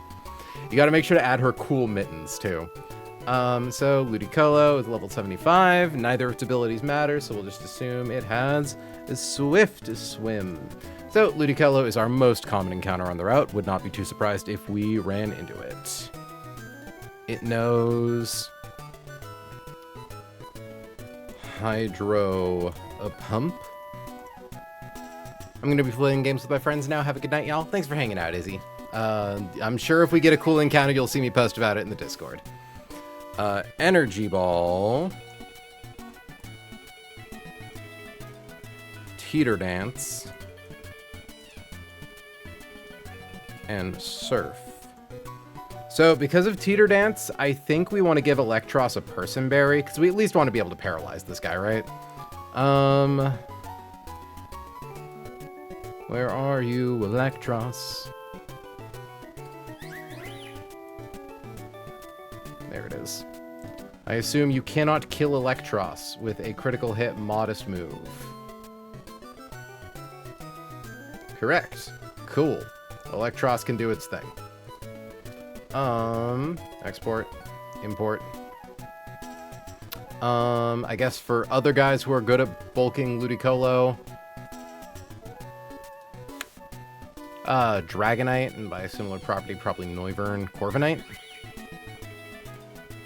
Corviknight's actually less good at it. I suppose Dragonite is a little more specially bulky, and that dragon typing helps with all the water grass moves.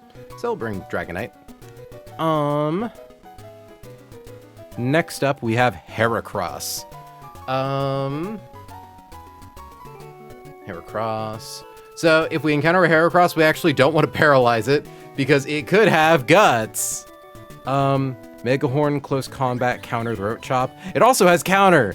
So the scary thing about Heracross is that we can't actually hurt it, because it could just kill us. Yeah, it has more HP. Oh, wait, that's at level 100. Hold on, at 75. Okay. The highest possible HP Heracross cannot one-hit KO Electros after Super Fang. That's good. Are all Pokemon blue, or did I suddenly go colorblind? That's just because this thing currently has no moves, so it shows all of my Pokemon as matching up into it really well. So, Mega Horn. Close combat. Counter. And the Throat Chop. I think probably also a Dragonite situation. Dragonite's good there. Ooh, an Adamant max attack Heracross critting and max rolling could kill with Mega Horn. Yeah, we're fine. Okay. And just confirming if your ability is a Guts. And we paralyze you. That does trigger Guts. Yeah.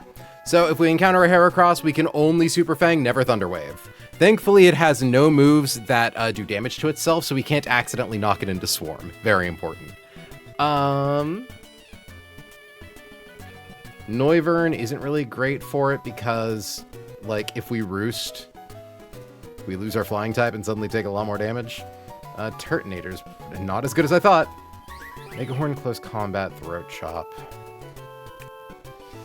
Mega Altaria? Mega Altaria is able to click Roost. Without, like, becoming weaker.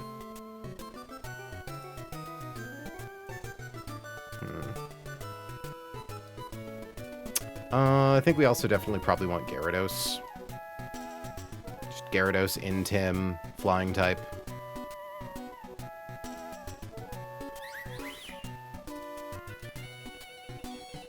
Okay.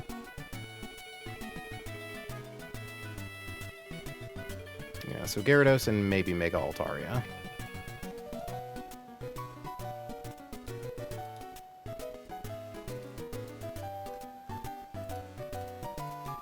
We can't encounter Pidgeot. Pinsir.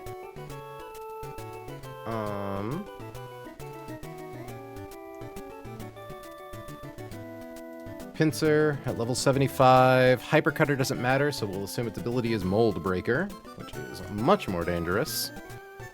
Mold Breaker lets it attack ignoring abilities. So, for instance, it could hit Electros with Ground-type moves. Thankfully, it does not have any of those. How does Me First interact with Super Fang?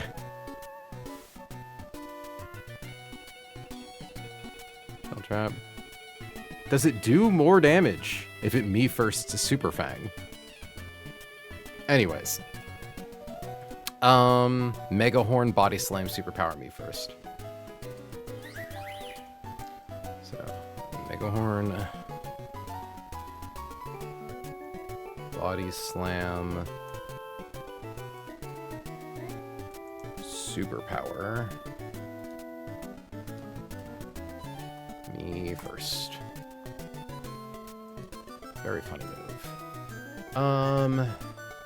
Similar to Heracross, could be dangerous if it's an Adamant crit Mega Horn with max attack, but like, I mean, at that point we've traded Electros for an Adamant max attack Pinsir. Like, there are worse problems to have. Hell, actually, hold on, if we go to level 89,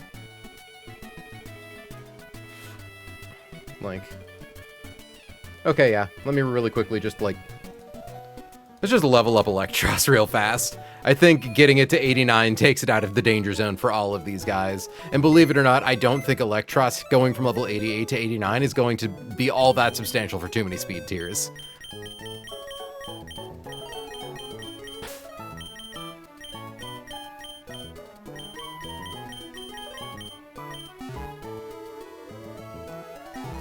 So, bag. Endless Candy. Jane. There we go. Just in case.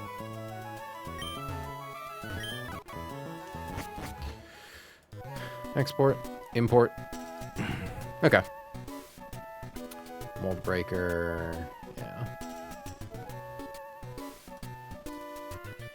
Okay. But it likely isn't that. So... Those are all of its moves. Export. Import. Oh yeah, I assume Dragonite, Gyarados. Yep, Altaria bulks it all the same. The only thing is, I guess, does Me First only work for offensive moves? The move must be a damaging move other than Beak Blast, Belch, Blazing Torque, Combat Torque, Comeuppance, Counter, Covet, Focus Punch, Magical Torque, Me First, Metal Burst, Mirror Coat, Noxious Torque, Shell Trap, Struggles, Thief, or Wicked Torque. Okay. So, next in line, I assume, is Scyther. Could be really cool.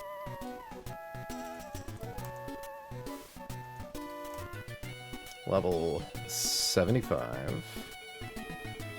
Its ability can only be Swarm. That being said, does it have a move that it can hurt itself with? Thrash, Night Slash, X Scissor Slash. No, good.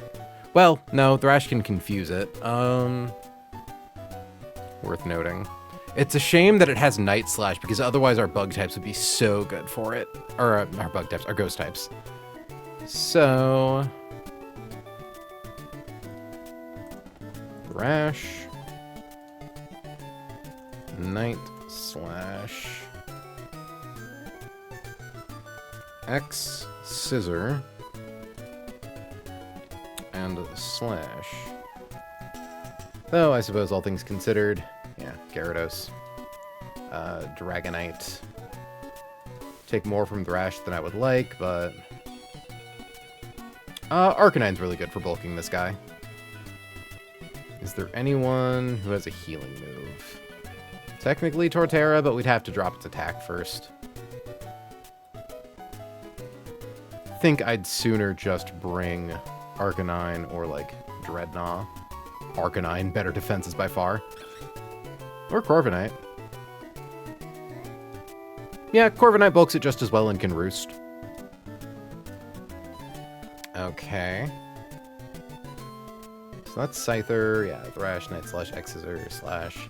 Probably also going to be really good for Togepi. Oh, it's Togepi and Togetic. We don't need to worry about Togetic killing us. We might need to worry about Togetic killing itself, but I don't think it has Metronome anymore. God, if we get a low-level Togepi with Metronome and it Metronomes into Self-Destruct, I'm going to be so sad. Okay. But that's also, like, clip moment, right?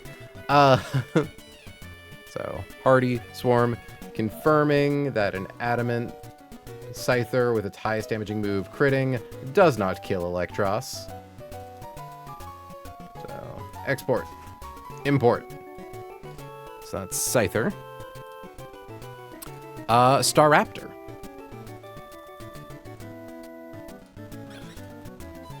There's a lot of potential guys on this route. Its abilities always Intimidate. Intimidate. And then it has Mirror Move.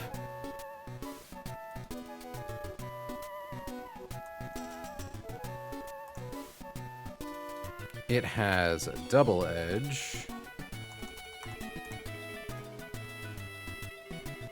It has Brave Bird. And it has Close Combat. So, Basculegion, my guy, my buddy, my friend. Okay, you also do, like, nothing into Corviknight. Corviknight can't roost against you, necessarily, because... Youch. Basculegion, how much do you take from Brave Bird? Probably more than I'd like to admit. Yeah, it's such a shame. I mean, I think we're kind of fine with the squad we already got. Oh, Altaria, why do you take so much? Ugh. Yeah, no, this thing's, pretty gross. What's its catch rate? Is it also 45? Why is everything catch rate 45? And it's like, God, yeah, it's Brave Bird too. It can just off itself.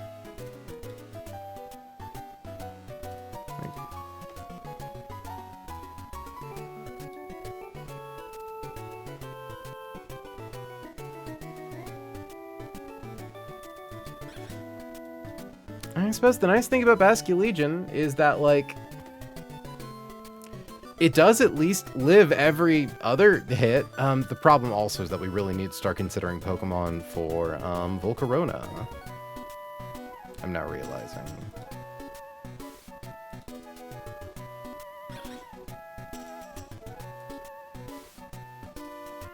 Yeah, I think Basculegion's still our best bet, right? Because a 31 IV Adamant Staraptor still never one-hit KOs it with Brave Bird. Free Beast. I already got a Free Beast. Chat is spoiled tonight. Look at this thing. Look at this thing. Why is he shaped like that?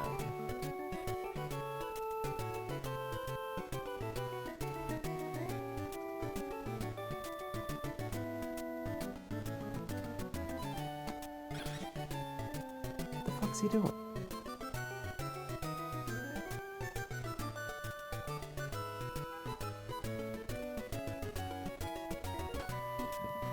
Down you go, bud. Okay. Yeah, no, I suppose Corviknight at least, or Staraptor at least gets kind of bulked by Corviknight, right? And, like, we could drop its attack with Gyarados. That's kind of it. Like...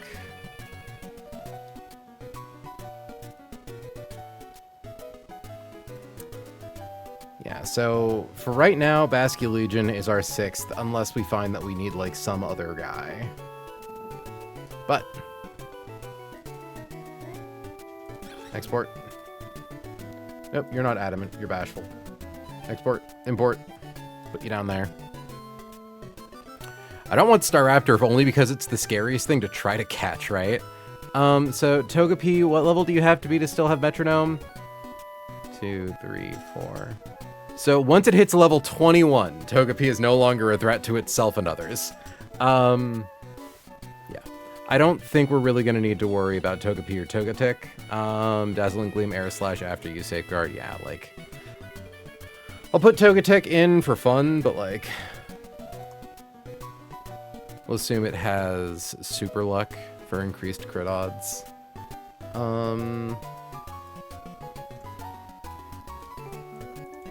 Super Luck.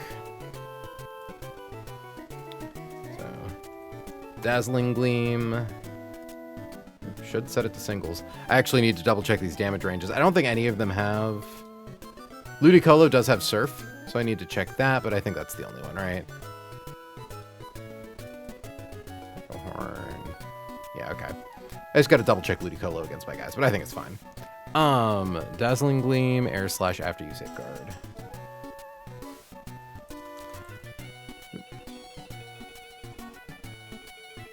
What am I doing? I'm typing in the fucking damage box. Air Slash. After you. Safeguard. Yeah. Shock of all shocks. Well, actually, that does a lot more damage to Electros than I was expecting. Yeah, Corviknight can just come in and sit. If we even need it. And I'm pretty sure if we roll a Togepi, catch rate of 190, it's free in a quick ball. So...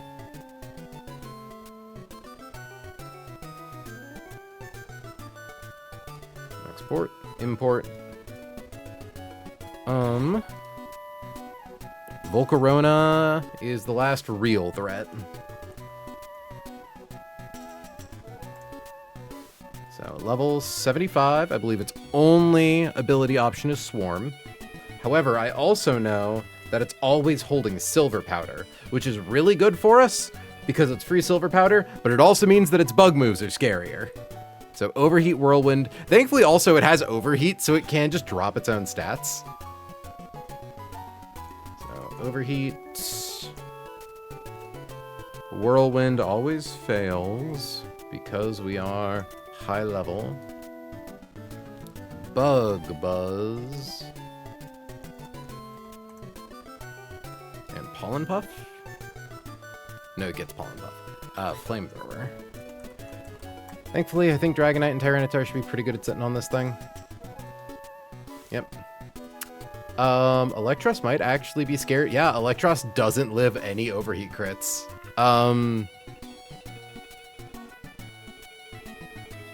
I genuinely think that's a risk we might have to take just because Volcarona is genuinely so hard to catch.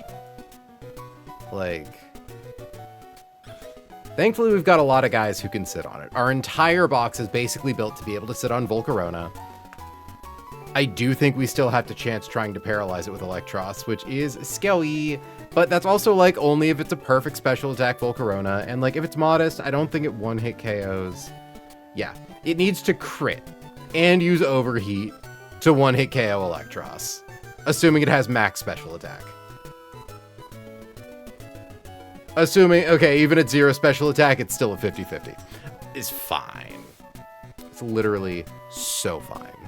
But yeah, Whirlwind, Bug Buzz, Flamethrower has no moves that can harm itself, so we don't need to worry about dropping it into Swarm. Okay, and then the last one is Raboot. So the main worry about Raboot and Score Bunny is that they have Jump Kick. And Jump Kick, if it misses, they lose half of their max HP. So definitely can't risk damaging them. I think Score Bunny, do you also have a catch rate of 45? You do. Yikes, yikes, yikes. Okay. So its ability is Blaze. It knows Flare Blitz, Double Edge, Jump Kick, and funny enough, Super Fang, which makes it kind of problematic, actually. Oh, it's level 100. There we go. I'm like, why do you do so much damage, little guy? Yeah, okay. We can't risk damaging it. Yeah, we can paralyze it at least. Like, it can theoretically whiff a Jump Kick. Oh, but it also has Double Edge as one of its main moves, so yeah. Because we can't even swap to a Ghost type to blank Double Edge for the recoil. Yeah, wait, it only knows moves that hurts itself. So we only paralyze it, which is fine. So export, import. So I think the name of the game is give everyone a citrus berry except for Electros, who gets a Persim berry. I should also check that map real quick to make sure there aren't any optionals on it, but I don't think there are, which is really nice. Yeah. Okay, so there is the North Island and there is the South Island, where there is grass. I think the North Island is larger, which is why I think I want to go to the South Island. And it seems like there are no trainers towards the South Island.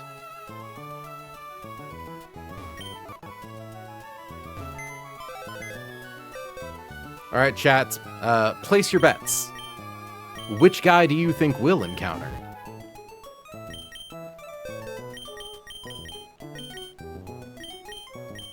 Oh, we just leave that on you.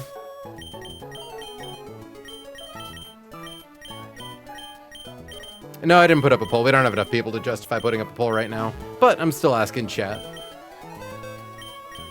My wife is guessing Volcarona.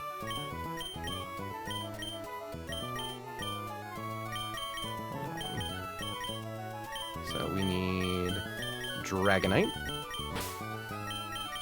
And we need Gyarados.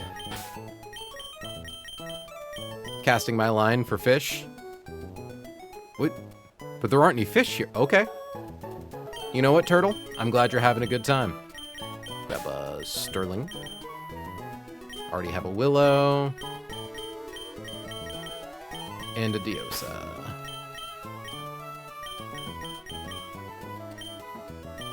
Fisher Nation. Jesus. Chat. They keep coming to me.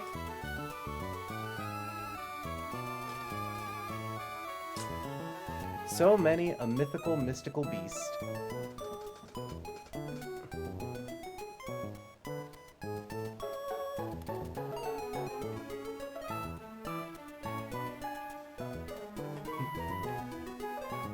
So, all things considered, the best encounter for our box is probably Togekiss. But aside from Togekiss, I'm really hoping for a cool bug, because our box really needs a cool bug.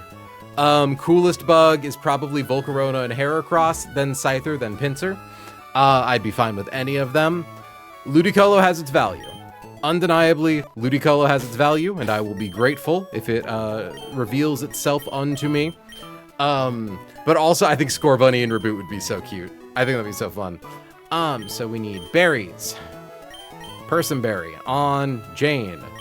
We need the Homo Stone on Sterling.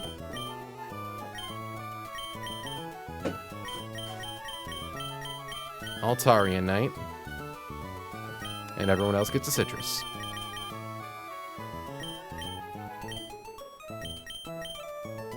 No way April wants the bunny. It's not even because it's a bunny, but also, yeah, I also absolutely know what I'm naming it if we get the bunny.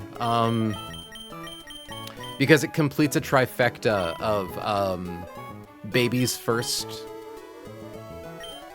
I'm not actually gonna finish that sentence. But it's a reference to a friend's character from a long time ago. And a really funny thing to say on stream. So, do we bother leveling any of you guys up?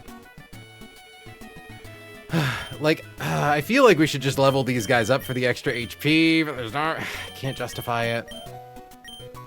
It'll be fine. Repellent is deactivated. Repellent is activated. Whee!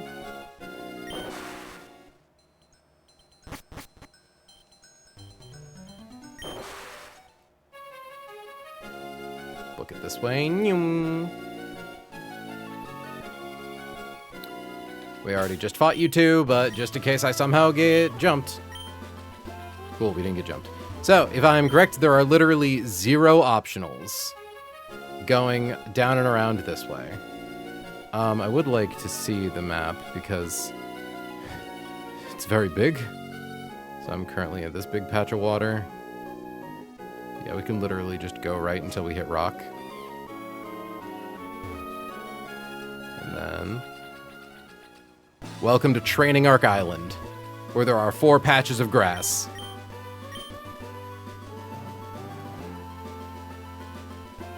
Sorry, 5 patches of grass.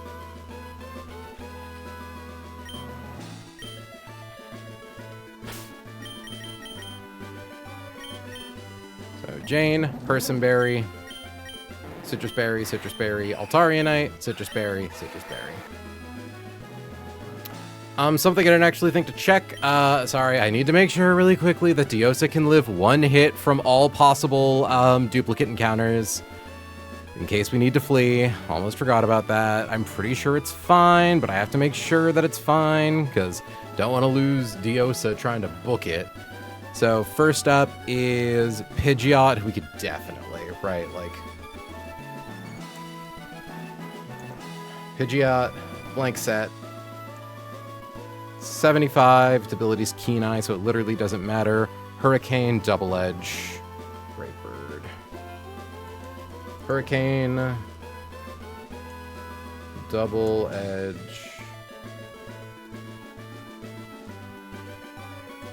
Brave Bird. The Diosa does in fact live all of those as crits. Cool. Talonflame I think is the scarier one. And that's the only other dupe. It has Flame Body as its ability, so that doesn't matter. Talonflame. 75.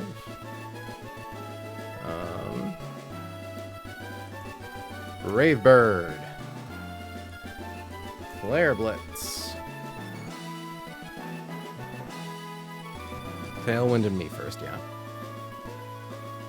Crit. Nature. Adamant, yeah. Yep, Diosa lives all those. Cool. Just had to make sure. Okay.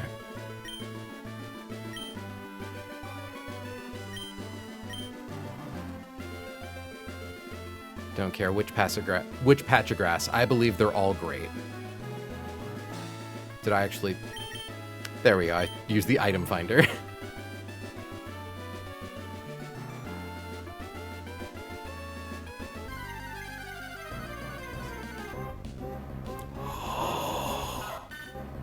Scary. Level 50 Togepi has Metronome.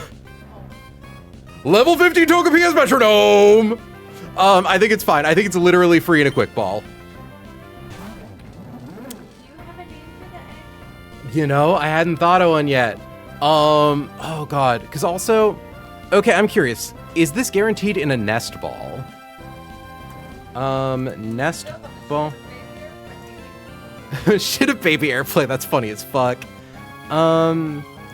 So we are currently in Gen 8 mechanics in terms of nest balls.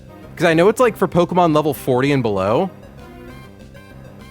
God, why are there so many ads on Bulbapedia? There's so fucking... I literally can't see the right side of the screen. Okay, there we go. So, when used from bag in a wild encounter, it attempts to catch... Well, yeah, okay.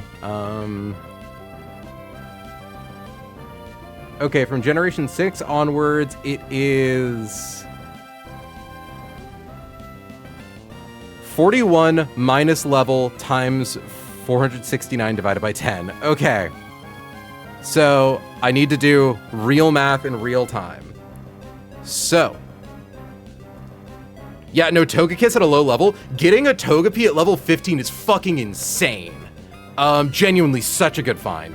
So, 41 minus 15 is 226 times 4096 divided by 10.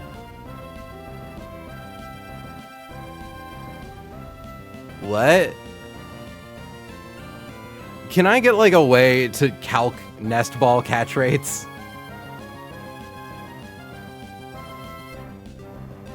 Because I would love to get this thing in a nest ball. I know it's literally free in a quick ball, but I don't want to like risk it if it's not guaranteed. Oh no, I clicked on a yoga ad. I don't want yoga. Okay. So level catch rate modifier expand. Oh, there we go. Okay, so from Gens 3 to 4, from Gen 6 and beyond. So if the level is 15, the catch rate modifier is 2.6. Okay, so let me open the GitHub. So probability, not probability calculator, catch calculator. So currently catch rate for Togepi, I think is like 190, like it's really high. I'm genuinely so glad we landed Togepi. Such a cool guy. And like, again, our box needs a fairy so bad. So ball mod is 2.6. Status mod is, yeah, non-status is 1. And it's at full HP.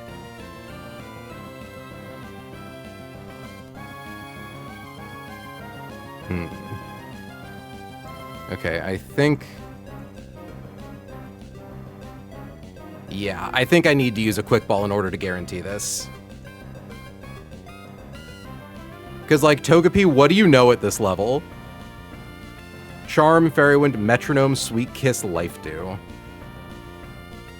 It's just the fact that Metronome can pull self-destruct moves. Which is such a shame, because, like, Quick Ball, or Nest Ball is... a... like, 79%.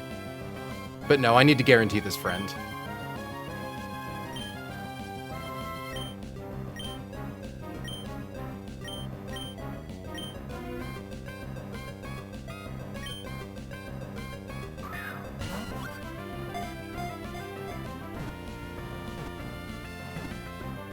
Such a cool get.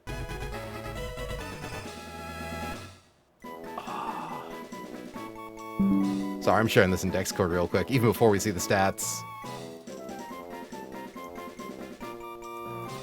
Fun encounter moment. Okay. Yeah, no, we literally get our pick of, like, whatever moves we want on Togepi. We could choose to get Extreme Speed, we could choose to get Dual Wing Beat, After You, Follow Me. As its energy, it uses the feelings and compassions and... Wait, as its energy, it uses the feelings of compassion and pleasure exuded by people and Pokemon. It stores up happy feelings in its shell, then shares them out. Great dupe. That's true! This is fucking Sky Pillar dupes. To increase our odds of Salamence or Hydreigon. So, what do we name a little EV Togekiss? Like, I know I said I wanted a cool bug. This is honestly kind of cooler than a cool bug. So let's see, run and bun responses. Control F. Toge. Nope. So any recommended fairy types? Ooh, Izzy did put forward Leia as an option, which I quite like. It'd be really funny to add Karaya immediately after getting a Thessalia. See, you know what's funny that I was gonna recommend for this one? What? Cutie patootie, but it's a girl, and I mean, not that that's affected us before. Also, like, it's Leia is the one submission that Izzy made, so like, and Izzy's been in here so much that I think it would be really fun. Yeah. So welcome to the team, Leia. Honestly, my problem with Togepi is it's like there's so many cool things to do with it. Like, it's kind of overwhelming to level it up right now. Let's see those stats. I was gonna say, so we want to see plus speed, we want to see plus special defense, we want to see plus special attack. We want to see high HP, obviously. Hardy. Oh. Well, it's a 3-4 scale hero if you think about it. No, genuinely, like, even if its stats are bad, like, it's a Togekiss, it can do a lot. Also, it's Super Luck, which I believe maintains, which is the one ability that you can, like, actually do things with. Yeah, ouch, at least neutral nature. I'm not even that upset. Like, we got a level, it's the trade-off for a level 15 Togepi, like, because, like, Super Luck or Serene Grace, yeah, so I believe it just keeps it up to max level. Like, these are fixable if we truly, truly want to. And again, it's another fairy type. Duchess has been doing work for us with an attack stat of 0. Like, a special attack of 0 on a Togetic is still fine. 1 speed is sad, though. Like, I could genuinely see us invest, like, if we end up liking it, or, like, we don't get another good fairy type. Because the thing is, this means that we don't need an Amorous. Like, it'd be nice to have an Amorous, but, like, we have a flying fairy type that hits with special attacks, that learns Draining Kiss. Like, this could be in contention to be our Elite Four fairy type. Yeah, hold on. Gonna share this.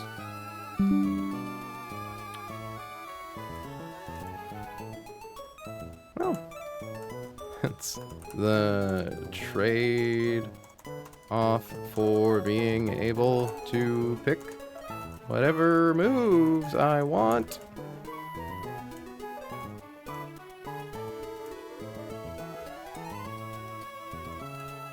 Still definitely a guy, IMO. Yeah, no, I'd still like to, definitely a guy. We're gonna leave you in the box for right now, bud, because I don't know what to do with you at the moment. I'm probably gonna have to look at that on my own time. But, like, yeah, no, the fact that, like, this thing literally, oh god, because do we get extreme speed on it? Because, like, okay, what's the trade-off for extreme speed? Because it evolves with a shiny stone. So, literally, you can get Togekiss as early as level 10, I think. Yeah, so we would be able to get it at level 16. The attack stat is so low, but, like, it plinks things. Hold on. Like, if we got you up right now, you get Air Cutter, Disarming Voice, Bestow, Follow Me, Draining Kiss, Air Slash, Dazzling Gleam. Honestly, we could even get Air Cutter on it, which is like its one high crit move. We can actually give it a guaranteed crit attack. Air Cutter becomes a base 90 power move.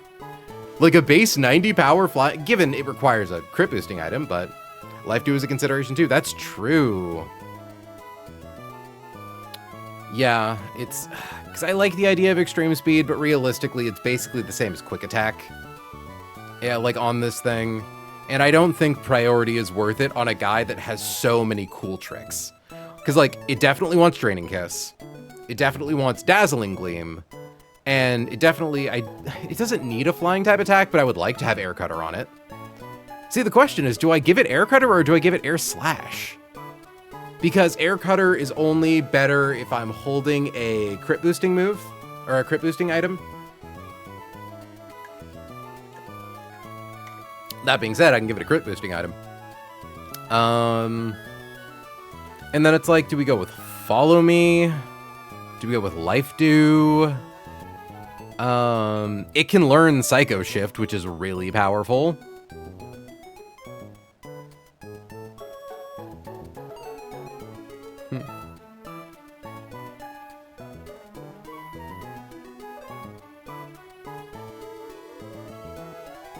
Okay. Yeah, no, it learns so many moves. I can't give it Hyper Voice. It learns Draining Kiss on its own. I think it's probably also a guy we could give Tailwind to. Honestly, we could give it Roost. Like, there's so much tech here.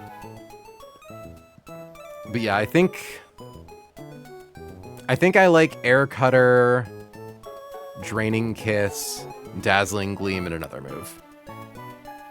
But I'm not going to bother doing the level up right now, because we have one more get to get. Someone is telling me my opinion is wrong, and I don't think that is true. Hush, it's a poor man's Enamorous. May not. Yeah, no. Again, like, we have, like, so many scales to potentially boost this thing if it ends up, like, being a thing that we need. Having control over its moveset's so valuable. I keep saying this. Okay, let's get our next thing figured out. And let's also mute the game, and let's get some tunes. I do, however, want to save real quick. So, oh, fuck. Are there any optionals between us and where we're trying to go? Sort of, but no. I do inevitably want to fight Ruben, but, like, no, I think I can literally just go south. Yeah, faces down and left, looks around, but you can't fight me because you're on the water, or you're on land and I'm on water. So we are good to look at our seafloor cavern encounter. Chat, this is the big one. If we manage to land, Pre-Marina, and if we don't land Pre-Marina, if we land Samurott, that's a guaranteed Pre-Marina later. Remove Pokemon from the trash. So, fewer guys to calc for this one, thankfully.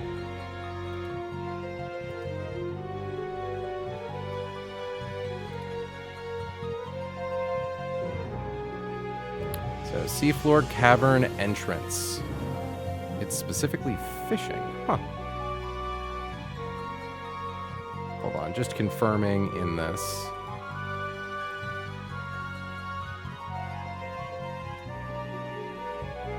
Yeah, okay, it's only fishing, huh. So our options are a 20% Pre-Marina, a 20% Samurott Hisui, a 10% Overquill, a 10% Cloyster, a 10% Jellicent, and a 5% Overquill. Sorry, 15% Overquill, because it's a 10% and a 5%. Cloyster's really cool. Honestly, I don't mind Jellicent. If we hit Jellicent, like, it gets Water Spout. Water Spout's a fun move.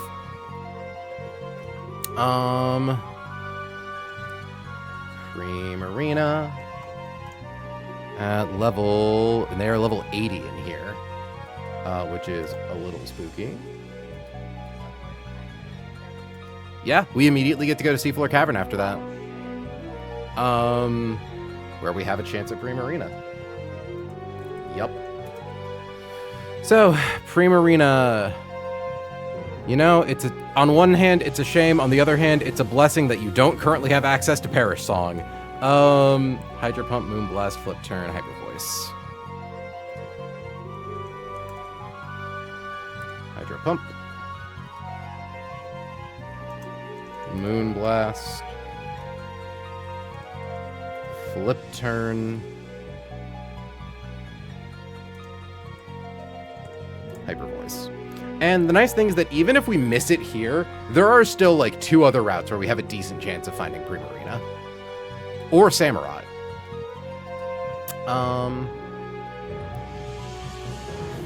I don't like how high level they're getting. Electros is in danger. You know what? These are a bunch of water types, actually, so I should probably be using Wall Raid instead of Electros, right?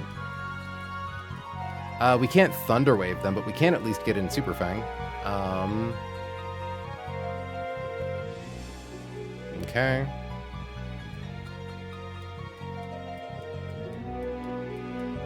So...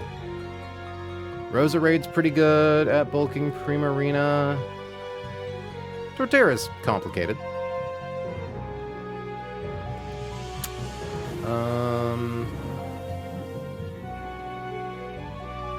Not having to plan for Overquill on the table is nice at least. That's true. Overquill, you just get to throw a quick ball at. It's an immediate catch. Guaranteed. Thank you, Legends Arceus. Yeah, the problem is just like this thing does so much damage.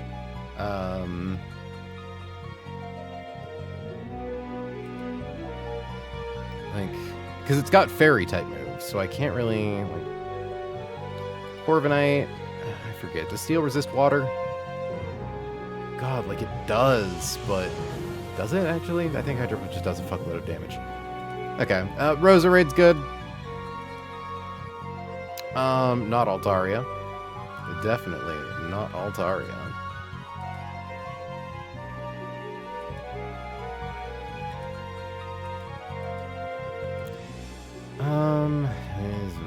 Fucking...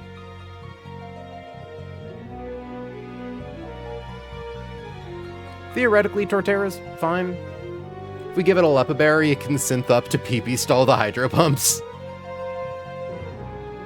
I hate to say we bring Torterra, but I think we gotta bring Torterra.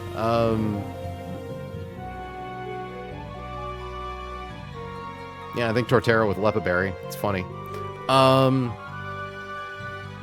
Okay. Export. Import.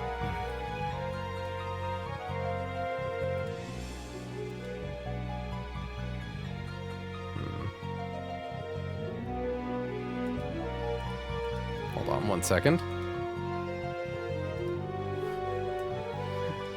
Plus my only other fairy types are a 0 attack, Grand Ball, and Mega Altaria. So having a second fairy is nice. No matter the stats. LOL. Okay. So, that was Primarina. Next up is Hisuian Samurott.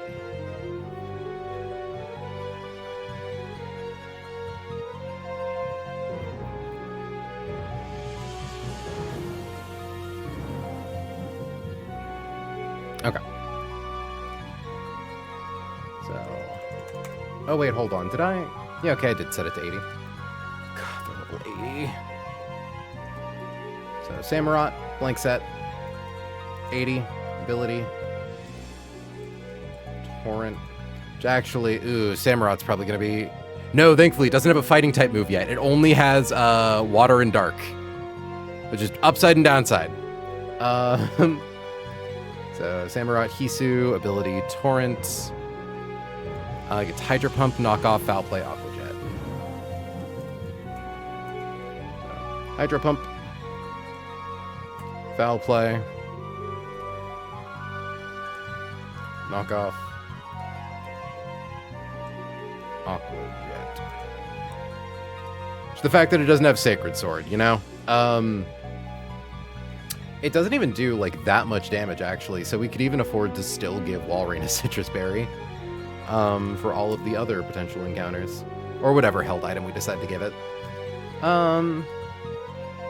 Yeah, these kids kind of bulk it pretty good.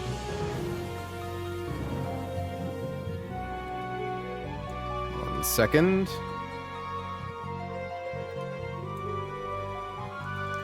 Don't get me wrong. It's great. You can't really use it as a dragon pivot without setting it up first. Okay, so Samurott kind of gets bulked by your Shifu, actually. Roserade a little bit.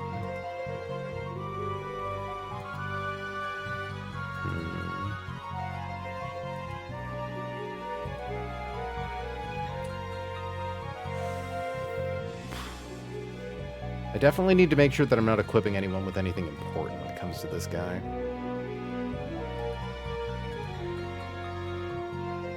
Yeah, like, that's knockoff damage with a held item. Yeah, sure. No held item or Shifu. Electros, are you able to... Ugh, that Hydro Pump does a lot of damage. Yeah. We have to accept no Thunder Wave for these. Okay. Gotta do a man. Okay. So, export. Import. Next up is, I assume, just Quillfish. Yeah, Swampert, Overquill. So we don't need to worry about Overquill. We can just throw a ball at it. So Cloyster and Jellicent.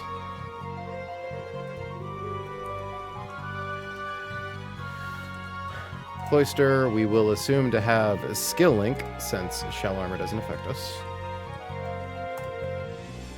Skill Link, Hydro Pump, Liquidation, Ice Beam, Explosion. Oh, no.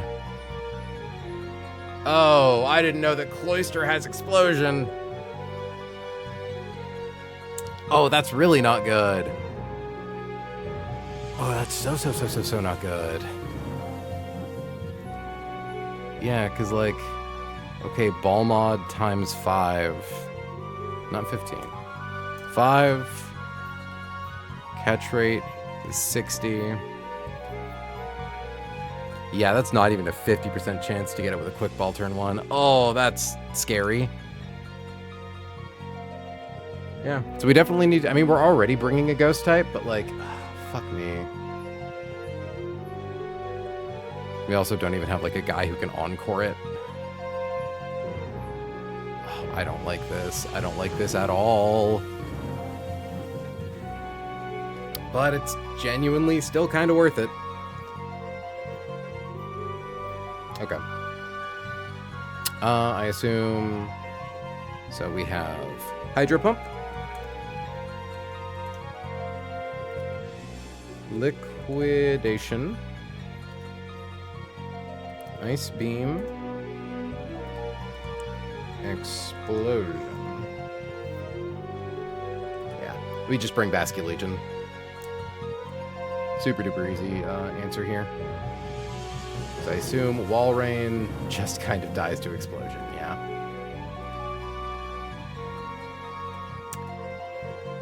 I'm beginning to understand why people sometimes just take the last room in here. See, the thing is, Overquill also has Explosion, but it's a guaranteed catch, so who gives a shit?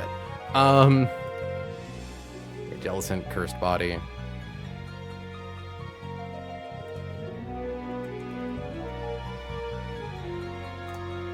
Like set. Level 80. Ability. Cursed Body. Recover, Water Spout, Scald Shadow Ball.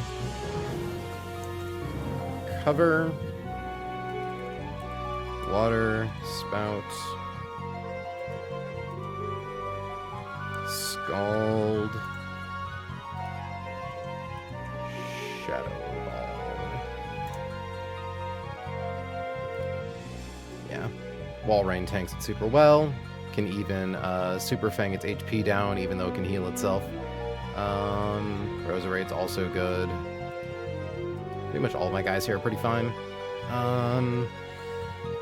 What do I have for normal types? Beware? Nah, too much from Water Spout. Dragonite? Dragonite. Okay, and now I just need to confirm that the other possible encounters don't one-hit KO Basculegion. So... Swampert. Oh, wait. Nearly forgot to do the export-import.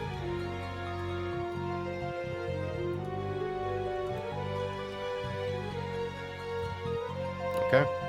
Swampert. Level 80. Hydro Pump, Earthquake, Liquidation, Muddy Water. Hydro Pump. Liquidation. Earthquake. Muddy Water. Yep, Basculegion lives those.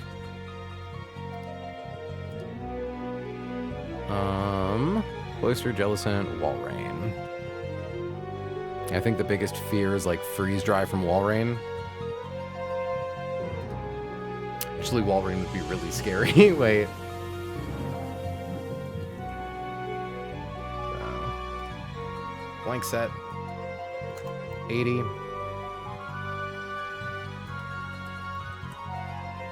Freeze dry.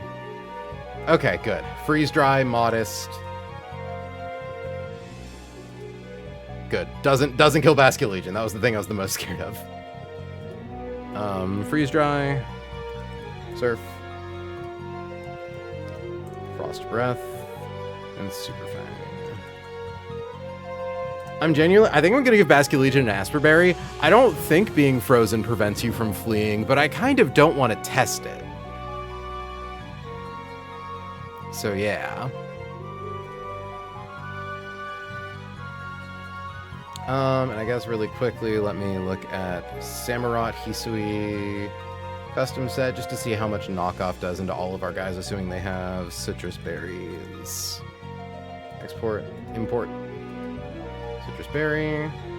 Lepaberry on Torterra. Citrus berry.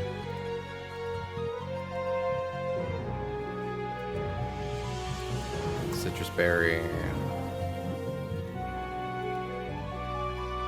And we just don't swap Basculegion into Samurott. Shock of all shocks. Asperberry.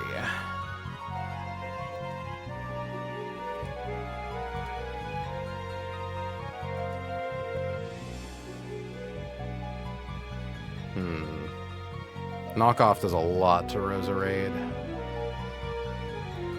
So... I mean, we aren't necessarily using Roserade for Samurott anyways. I think we're fine.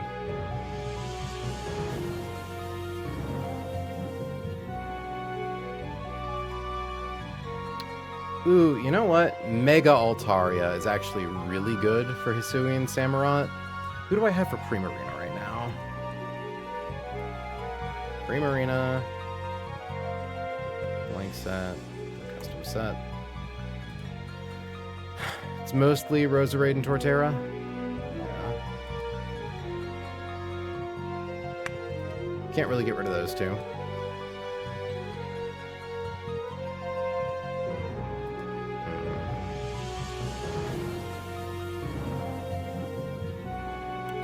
I think I get rid of Dragonite for Mega Altaria. Just to be safe. Because, like, Samurott, Hisui, Standard Altaria, yeah, it doesn't do that much. Okay.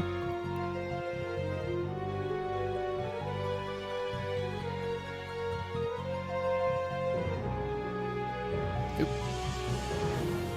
Grab Roserade. Grab Torterra. Grab Gershifu.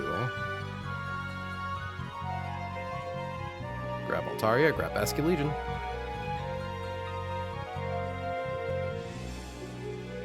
So take that. Give it to Walrein. Bag that. Take that. Give it to Urshi. Bag that.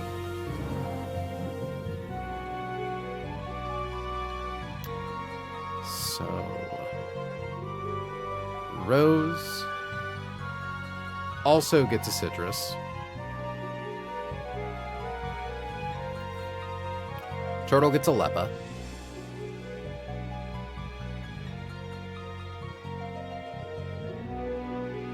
Sterling should already be holding his Mega Stone, Altarianite, and then instead of a citrus, we give Diosa an Asperberry, just in case.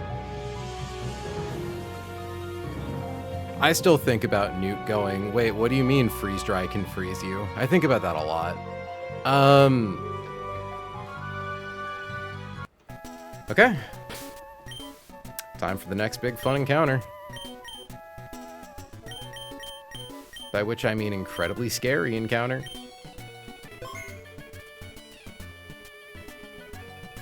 Incredibly scary encounter that I'm afraid of.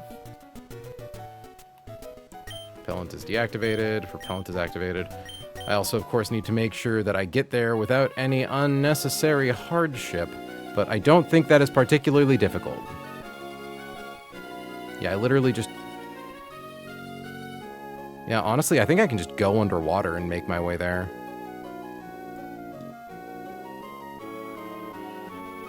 Oop, wait. Walks in circles. Okay, there is a guy to the south there.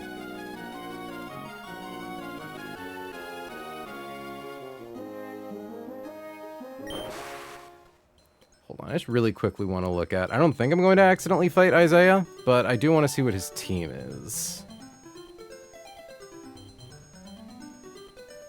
So, Fisherman Jonas, Fisherman Henry, Trainer Alexa, Ruben, Triathlete Caitlin, Fisherman Wayne, Triathlete Isaiah. Okay. Has a Clawitzer and an Electros.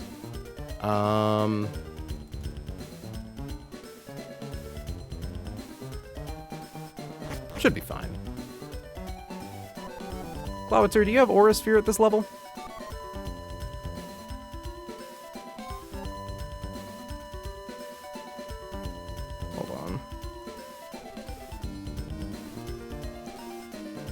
Clawitzer. You do not. Cool.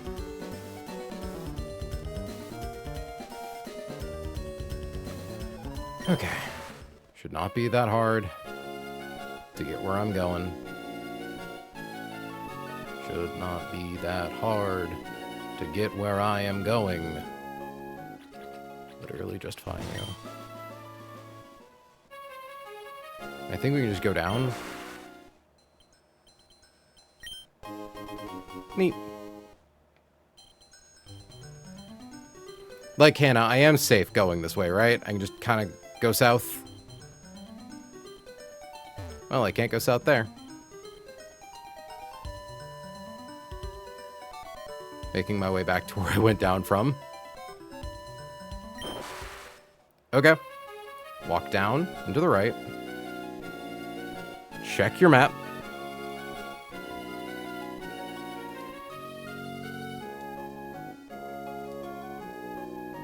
Go to the main stretch of water.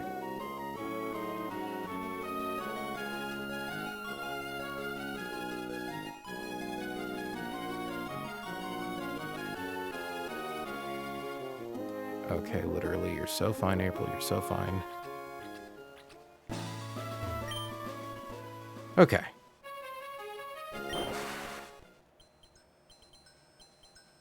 Oh. I thought that was how you got into Seafloor Cavern. Wait, how do you get into Seafloor Cavern?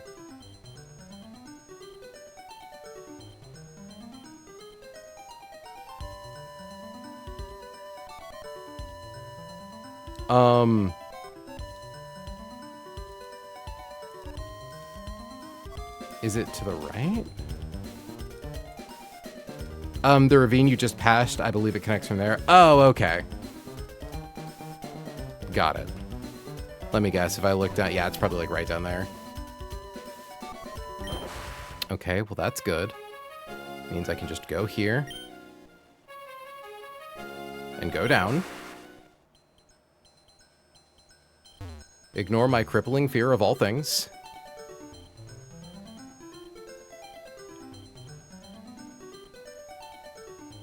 Okay.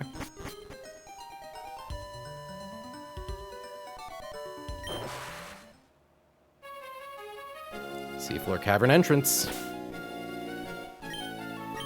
Okay. I believe this is the room, right, Hannah? And then we fish for it.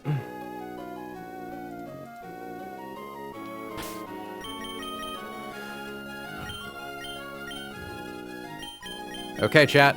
This is our first real chance at Primarina. That's not true. It's our second real chance. We had the first one was in Petalburg. We only get really scared if we see Cloyster. That is a 1 in 10. I wouldn't be sad catching a Cloyster. They can be quite good, but they can also explode. And we don't want that. Let me recheck everyone's stuff.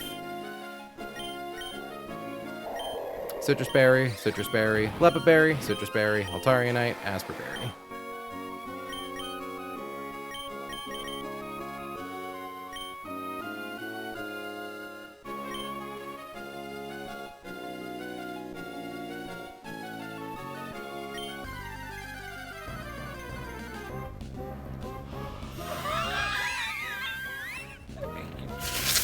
Okay! Okay! We have to catch it still. Okay. Okay. Custom set, Primarina versus Avara. Okay. Hydro Pump, Moonblast, Flip Turn, Hyper Voice. Dropping it to 50% HP. Will not proc Torrent, so we are safe to use a single Super Fang. Super Fang.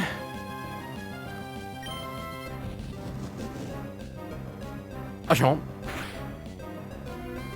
Hydro Pump. Not very effective. Out of curiosity, how much damage did that do? 307 minus 226. 81. A 31 special attack Primarina has 81 as the 2 out of 3 highest possible rolls for Hydro Pump. We might have a guy. Moonblast can do up to 216. Unless it's like modest or something. I think I'm safe to throw a ball. I assume this counts for dive balls, right? Hold on. We have Citrus Berry, Flip Turn, Hyper Voice. Like, it's fine. It's fine.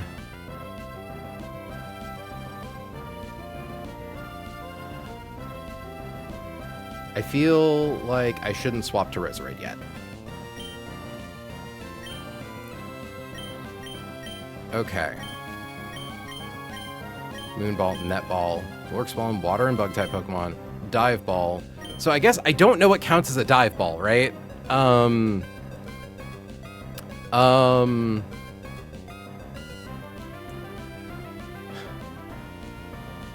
So I believe Dive Ball works here. I'm gonna ask, because let me even see, what does Dive Ball do, right? Compared to Netball. So, let me see. When used from back on a wild counter, it taps to catch wild Pokemon, yada yada. Billion. Dive Ball basically just means touching any water. Okay. If used underwater, if used while surfing, fishing, or underwater, has a 3.5 catch rate. Really good, otherwise it is a times 1. Yeah, okay, so it should be a 3.5 times.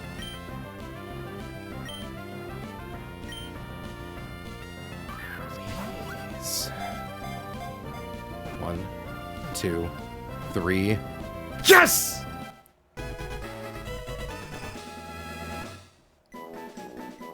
Just gonna brag about this one real quickly.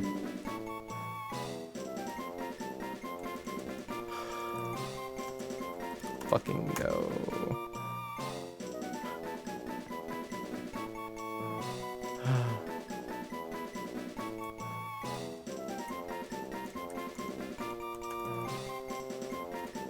Welcome to the team, Adeline.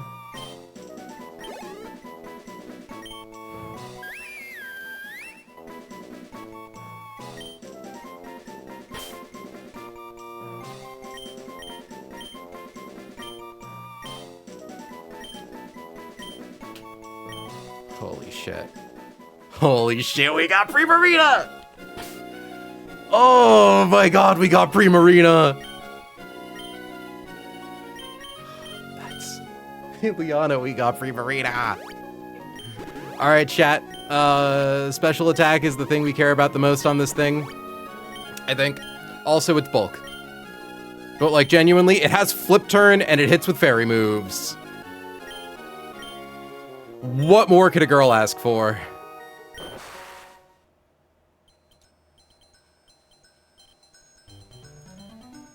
What more could a girl ask for? Okay. So let's be smart about this. Let's not surface too soon. Let's also not surface too late. Although, from here, what do we currently have in our team? We have someone who can fly, right? Sterling can. Congrats on new Pokemon. Pyo, we got 2 really good gets. Heart scale. Okay. Believe I know where I'm at right now.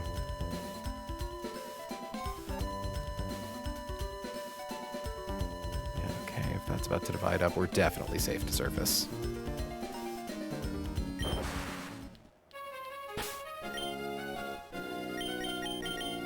All right, chat. Let's see if we have... So, Modest would be really cool. Obviously, anything that boosts speed is nice.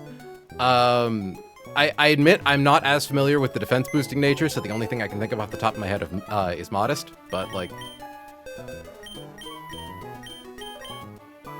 Quiet.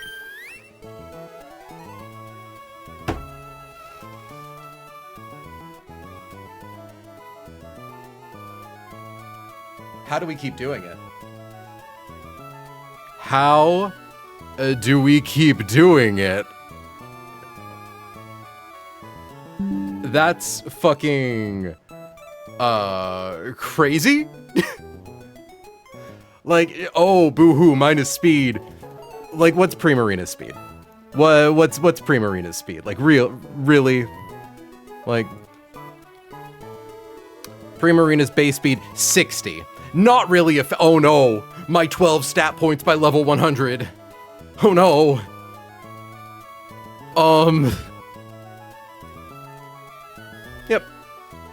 Yep, we're feeling good. That is 30 defense, 23 special defense, 20 HP. Well, that makes up for Togepi being a little underwhelming. And it frees up so many encounters. We get to have a fun, like, we get to pull in the fun room in Victory Road. We get whatever, we get a bunch of, honestly, actually, the route that we saved earlier, kind of, the encounters aren't really that, like, crazy anymore. We got the big one, and we got Weavile. I'm so fucking shook right now. We also need to figure out the hidden power type on these two guys.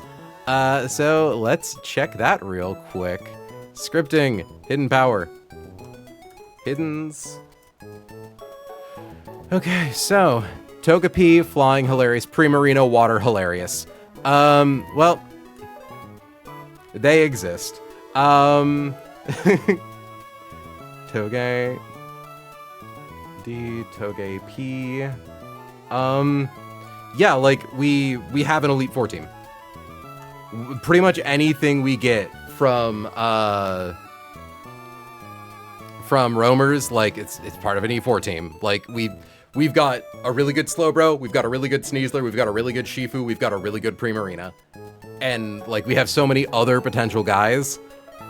Hold on, Togekiss. What's your beat up power, Togekiss? Attack 50, so 10. Our weakest beat-up guy. And then Primarina.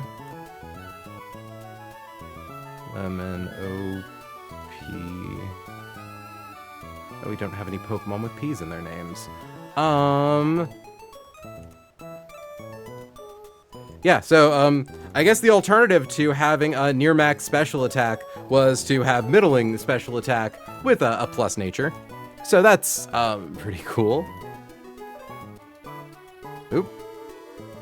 Well, my notes app closed. That's weird. Really good slow. That's true, actually. Wait, minus speed Primarina might actually be upside. Yeah, because slow flip turns are really valuable, and we finally have a flip turner that's bulky.